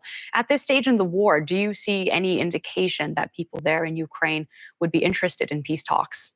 I've asked the same question to many people here in Kiev, and the answer is always a clear no. A colleague of mine said he doesn't know a single person in Ukraine that wants to negotiate with Russia. Government spokesperson just said that he thinks Russia is trying to use the same methods as terrorists, harming innocent people to have their demands met. And he also added that he's quite sure that by destroying civilian infrastructure, not a single Ukrainian will come to the negotiating table. Thank you very much. Yan ang ating report direct galing sa kanilang live correspondent sa Kiev ng DW News. Yan ay nakabase ang naturang korporasyon ng pagbabalita doon sa Germany. Sabi nga pala ni paring Raul Villanada, a big surprise kasi pare kong Furel. Si Mrs. ang nagluluto ngayon ng lunch namin. Sit down daw muna ako. Sabi ni Haring Raul Villanada, mag-ingat ka pare ko eh. Pag mabait na ganyan, delikado. Theodora Alcairo also with us today. By the way, yung ating G20, yan ang Group 20, most advanced countries in the world, 20 yan, ay kinundi na, nagkakaisang tinig ang kanilang pagkundi na sa pagtatapos ng kanilang convention, ng kanilang conference, one agreement, the strongest possible term laban sa Russian invasion of Ukraine. Sabi ng German Chancellor Olaf Scholz, sabi niya it was good that the G20 found clear language to condemn Russian invasion of Ukraine. Pakinggan natin si Alexandra von Neumann. Galing pa rin ito sa DW News at ito ang kanyang mga reports na nakafile para po sa kapakanan ng ating mga kababayan. May kaugnayan sa meeting ng G20. Well, we know that during this closed-door meeting, U.S. President Biden briefed his fellow leaders about his conversations with Polish President Duda and NATO Chief Stoltenberg. He then, according to some sources here, went on suggesting that the blast in Poland was probably caused by an anti-aircraft missile fired by the Ukrainian forces to intercept Russian rockets, and that is something that he also later indicated when speaking with reporters. And after this closed-door meeting, the leaders released a statement saying that they stand in full solidarity with Poland, that they would provide Poland with any assistance needed to investigate this incident. And they also went on saying that they are reaffirming their solidarity with Ukraine and condemning recent attacks by the Russian army on civilian targets in Ukraine. And you just have to imagine how the mood was, because the leaders were woken up in the middle of night here in Bali and informed about the incident in Poland. So all of them were shocked and worried. Well, from the G7 and NATO leaders present here in Bali, but we of course also heard from the Indonesian president, who stressed that this incident is regrettable, but of course it is important now to stay calm. And that is also what the German chancellor stressed here, saying that it's important to establish all the facts. That's also what the British Prime Minister said here. And of course, everyone is now calling for all parties to remain calm. Thank you very much, Alexandra. Yan ay kinatawan pa rin ng DW News galing sa Germany. Well, ang mga harassment na itong ginagawa ng Russia sa Ukraine ay mga last move ng Russia. Gawa ng patuloy na mga pagkatalo nito sa war front sa loob ng kanilang mga sinakop na mga teritoryo diyan sa Ukraine. In fact, ang target ngayon ng Ukrainian army ay mabawing muli. Sabi nila in next year, 2023. Positibo ang kanilang pananaw na kanilang mababawi ang illegal na ini-annex ng Russia na teritoryo ng Ukraine. Ito ang Crimea. Sabi ng mga pamunuan ng Ukraine, by next year, ay muling mababalik sa pamamahala ng Ukraine ang teritoryong inagaw ng Russia, ang Crimea. Pakinggan natin si Zaka Jacob. Ito'y may kaugnayan dito sa issue na ito. Tinalakay niya ang bagay na ito, ang mga adikain ng Ukraine na muling mabawi ang Crimea sa Russia. Retired American Lieutenant General Ben Hodges, the former commanding general for the U.S. Army in Europe, he has said that he believes that the liberation of Kherson has now opened the way for Ukrainian forces to make an improbable but a daring bid to retake Crimea. Hodges wrote in a Twitter post, and I quote, "HIMARS will soon be firing from Kherson. The approaches to Crimea are within range. This will degrade Russian defenses, while the left wing of the counteroffensive will take Mariupol and Melitopol by January. Then begins the decisive phase of this campaign, the liberation of Crimea, unquote. With the weapons capable of hitting targets up to 90 kilometers away, Moscow is understood to have already ordered the evacuation of a major helicopter base very close to the Crimean Peninsula. The approaches to Crimea are within range, says General Hodges.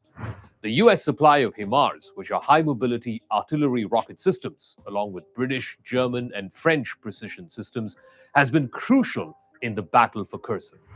As part of its $20 billion military package, the US has sent about 30-odd vehicles that can fire at least 6 rockets in under a minute from a single pod. The system is now likely to be positioned in areas to the west bank of the Dnipro River, from where it can hit deep inside Crimea. A strike will be another blow to Vladimir Putin's prestige. On Crux Decode, how realistic is Ukraine's ability to hit and hold Crimea? Will this be a complete red line for Vladimir Putin? Will he respond with tactical nuclear weapons? And how much of this is posturing by the Ukrainians for further concessions from the Kremlin in southern Ukraine? Thank you very much. Yan ang report na may kaugnayan pa rin. Diyan po sa mga kaguluhang nagaganap sa Europe, diyan sa Ukraine, and of course ang mga illegal na pananakop ng Russia sa naturang lugar. Yan ay dito pa rin ninyo napapakinggan ang mga latest sa ating Saturday Live, ang ating fun Saturday Live program. Fun Saturday Live! Saturday Live! Kanina tinalakay natin itong mga panloloko, pambabalasubas ng Chinese Communist Party sa mga kadil nitong mga bansa, and especially diyan sa Pilipinas. Ngayon, ito pong mga bansa sa daigdig headed by the United States ay unti-unting pinukaw ang kanilang mga kaalaman tungo dito sa mga hindi legal na pagtrato ng China sa mga negosyo, mga business deals sa iba't ibang mga bansa. Dito sa Amerika, tinanggap ang report na galing sa London. Ang pamahalaan ng Britain, the British government, ay ibinasura nito ang kasunduan ng isang private company na kung saan ay ibinenta sa Chinese company ang isang kumpanya na may sensitibong produkto sa seguridad, security ng naturang bansa. Ayon sa report na tinanggap natin, the British government blocked a Chinese-owned company taking over a Wales-based microchip maker.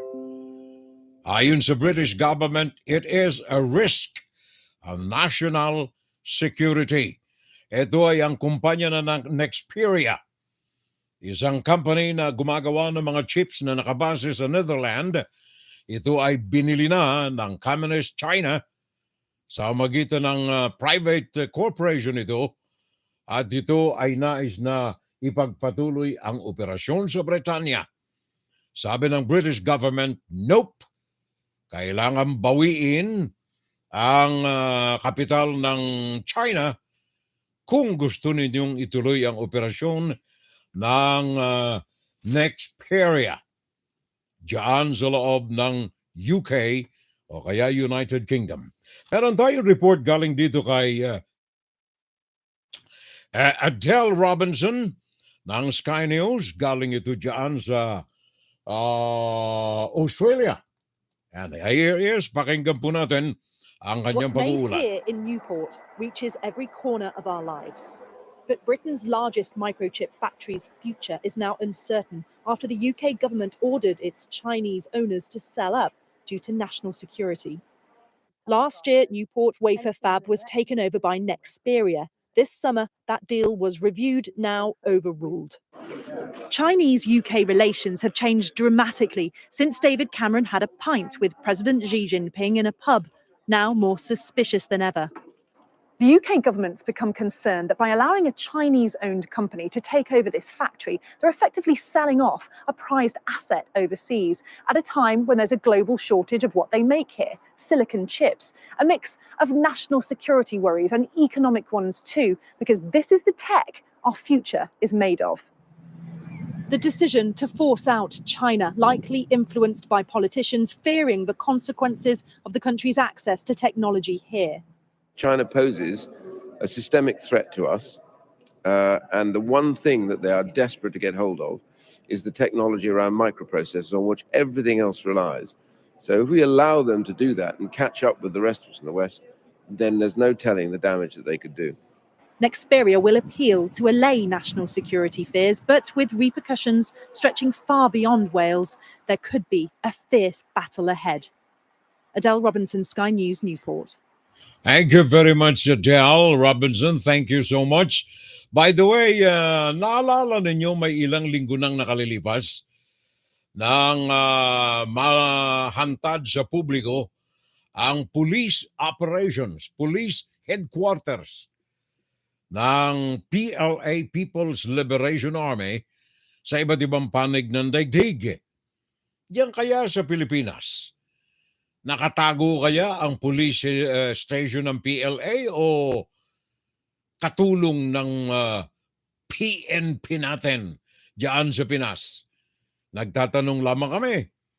Gawa ng sa Europa ay ibinunyag na ang mga malawak na operasyon na mga sikretong police headquarters ng People's Liberation Army sa kanilang mga bansa. Diyan sa Britanya, for example, maging dito sa Amerika, diyan sa Australia, unti-unting nabubunyag ang operasyon ng mga police headquarters, police operations ng People's Liberation Army. Dito sa Amerika ay gumagawa na ng hakbang ang pulisya at ang Pentagon tungkol dito sa kaso na ito. Meron tayong report galing kay Jeremy Sandberg ng NTD News. Pakinggan natin ang pag-uulat na ito na may kaugnayan dito sa mga sikretong police operations ng People's Liberation Army dito naman sa Estados Unidos. A Senate hearing on threats to the U.S. homeland was held on Thursday. FBI Director Christopher Wray testified. Because we have seen a clear pattern of the Chinese government, the Chinese Communist Party, exporting their repression right here into the U.S. And it violates sovereignty and circumvents standard judicial and law enforcement cooperation processes. Secretary of Homeland Security Alejandro Mayorkas also testified. He says the threat from China is one of the most significant the U.S. faces in the homeland. It's not only a matter of national security, it's a matter of homeland security in a number of arrays. Mayorkas says it's up to the Justice Department to shut them down. The stations outwardly appear to serve administrative purposes, such as helping Chinese immigrants renew driver's licenses without having to leave the country.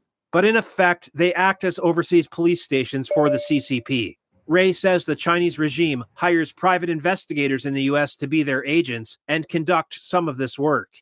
He noted situations where bugs have been planted in Americans' cars. Harassing, stalking, surveilling, blackmailing people who they just don't like or who disagree with the Xi regime. And so it's a real problem, and it's something that we're talking with our foreign partners about as well, because we're not the only country where this has occurred. Ireland shut down 2 similar operations in October for illegally acting on behalf of a foreign state. Stations were found and closed in the Netherlands earlier this month in both Amsterdam and Rotterdam.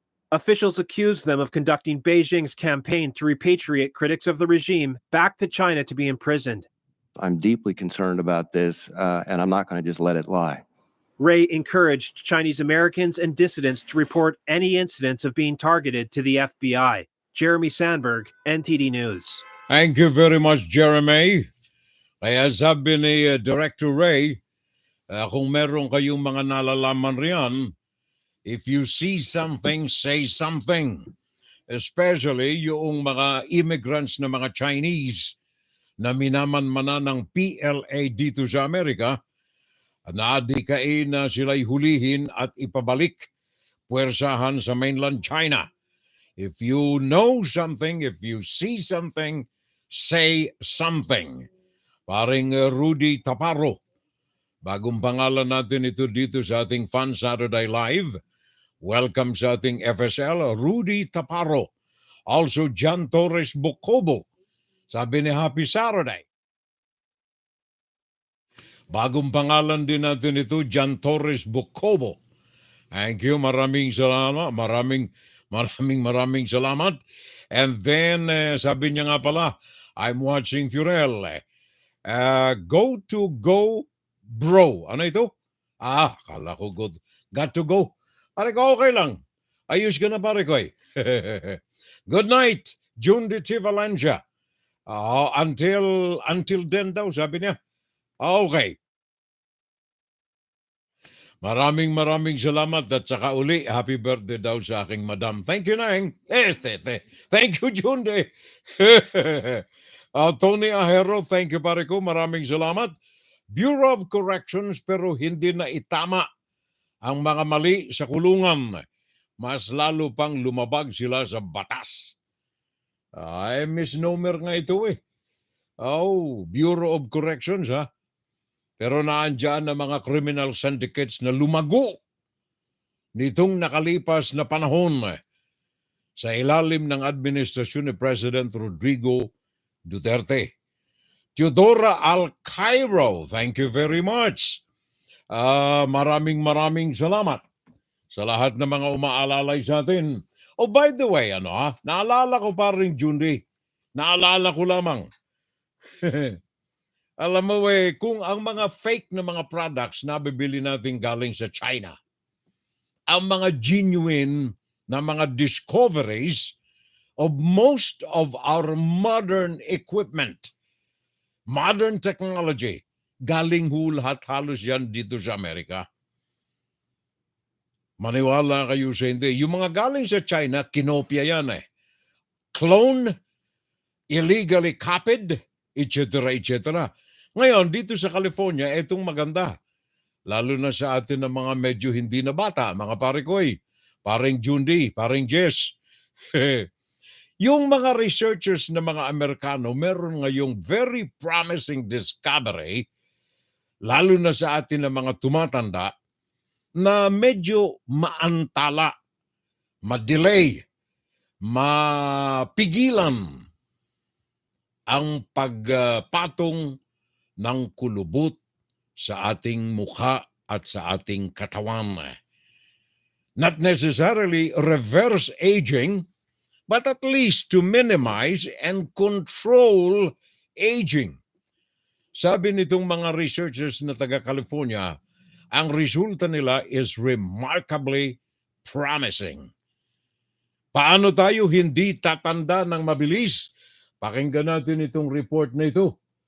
Baka makapulo tayo ng maalam na mga bagay, mabawas-bawasan natin ang mga kulubot sa ating mga mukha. Andrew Thomas, NTD News, pakinggan natin ang kanyang report.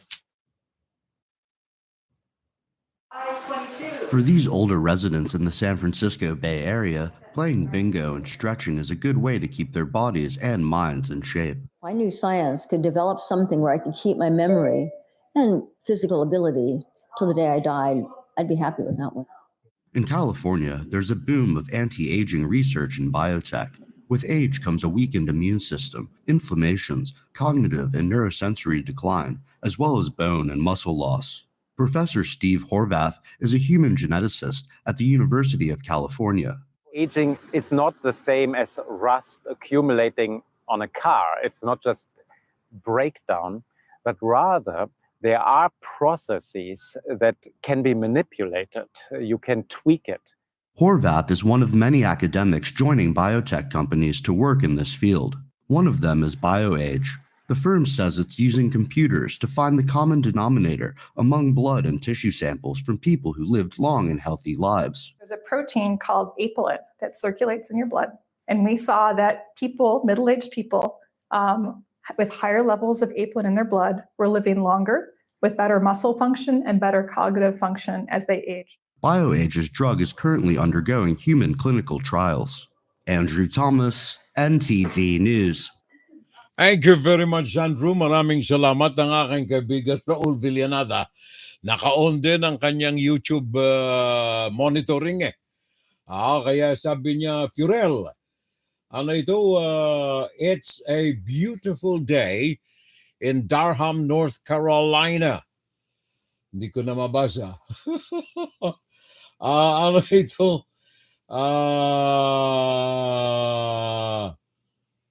Hindi ko mabasa pa rin. Malayo sa akin yung aking screen ng YouTube But anyway, thank you for watching, pare ko. Raul Villanada. Nanonood siya both sa YouTube at saka dito sa Facebook.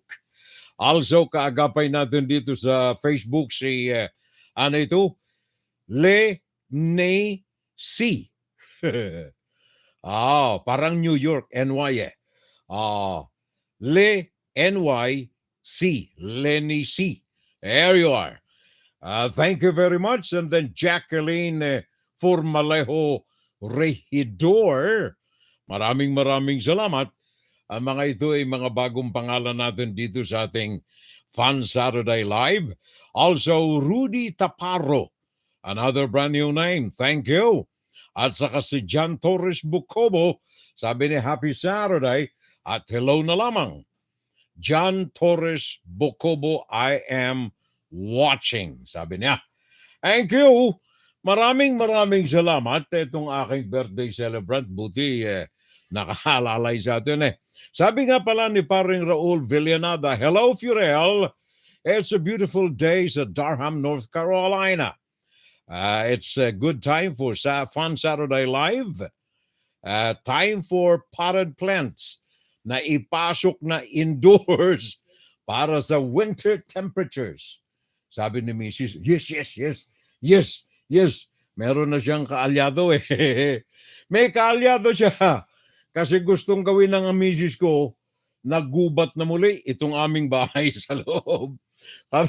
Kapag winter, ganyan Kapag winter, ganyan. Pasok na yung mga pananim galing sa labas. Ipasok na ng loob ng bahay. Wala na tayong oras Wala na oras. Mr. Subiri, saludo kami sa iyo. Kung matutupad ang iyong binitawang kataga, nabubuhayin mo ang issue ng Farmally. Muling mapag-usapan sa Senado at mapanagot ang mga taong balasubas na nakikipagkasabwatan sa mga pamunuan ng Farmally. Bubuhayin niya daw Sabi ni Senate President Juan Miguel Zubiri, kung matutupad mo yung kaagapay mo ako riyan pare ko Ala na tayong oras mga kapitbahay. Tandaan ninyo ang opisina ng Presidente, Confidential and Intelligence Fund, 500 million. 500 million. Office of the President lang yan. Liban pa riyan, umaabot ng 4.5 bilyon sa Total Intelligence Fund ng buong pamahalaang Pilipino, including agencies and departments. Umaabot ng 9 billion Philippine money, Intelligence and Confidential Fund, kalahati rito sa tangkapan ng Presidente. Ala na tayong oras. Until next Saturday, kapitbahay. Sa aking may bahay, happy birthday na muli. I love you, Nang. And until next time, to all of you, I love you also. From my heart, I say it very sincerely. Thank you for joining FSL. Maraming salamat. Both sa ating Facebook at saka sa ating YouTube channel. Simba tayo bukas. Magandang umaga, magandang tanghali, magandang hapon, magandang gabi. Good morning, good noon, good afternoon, and good evening, everyone. Thank you, Diyos mabalos. Maray na aga, maray na udto, maray na hapon, maray na banggi. Pagpalain nawa tayo ng puong may kapal. Huwag nating kaligtaan, ang rosary ang magandang kasama natin sa araw-araw. Sunday tomorrow, magsimba tayo. Bye-bye. I love you, family. I love you, Nang. Happy birthday. All right, everyone. Thank you. Maraming salamat po sa inyo lahat na muli sa ating Fun Saturday Live today. Ngayon ay Nobyembre 19. Bye-bye. WFGS Broadcasting worldwide, day and night time. WFGS streaming online, music on the fly, ready on the line.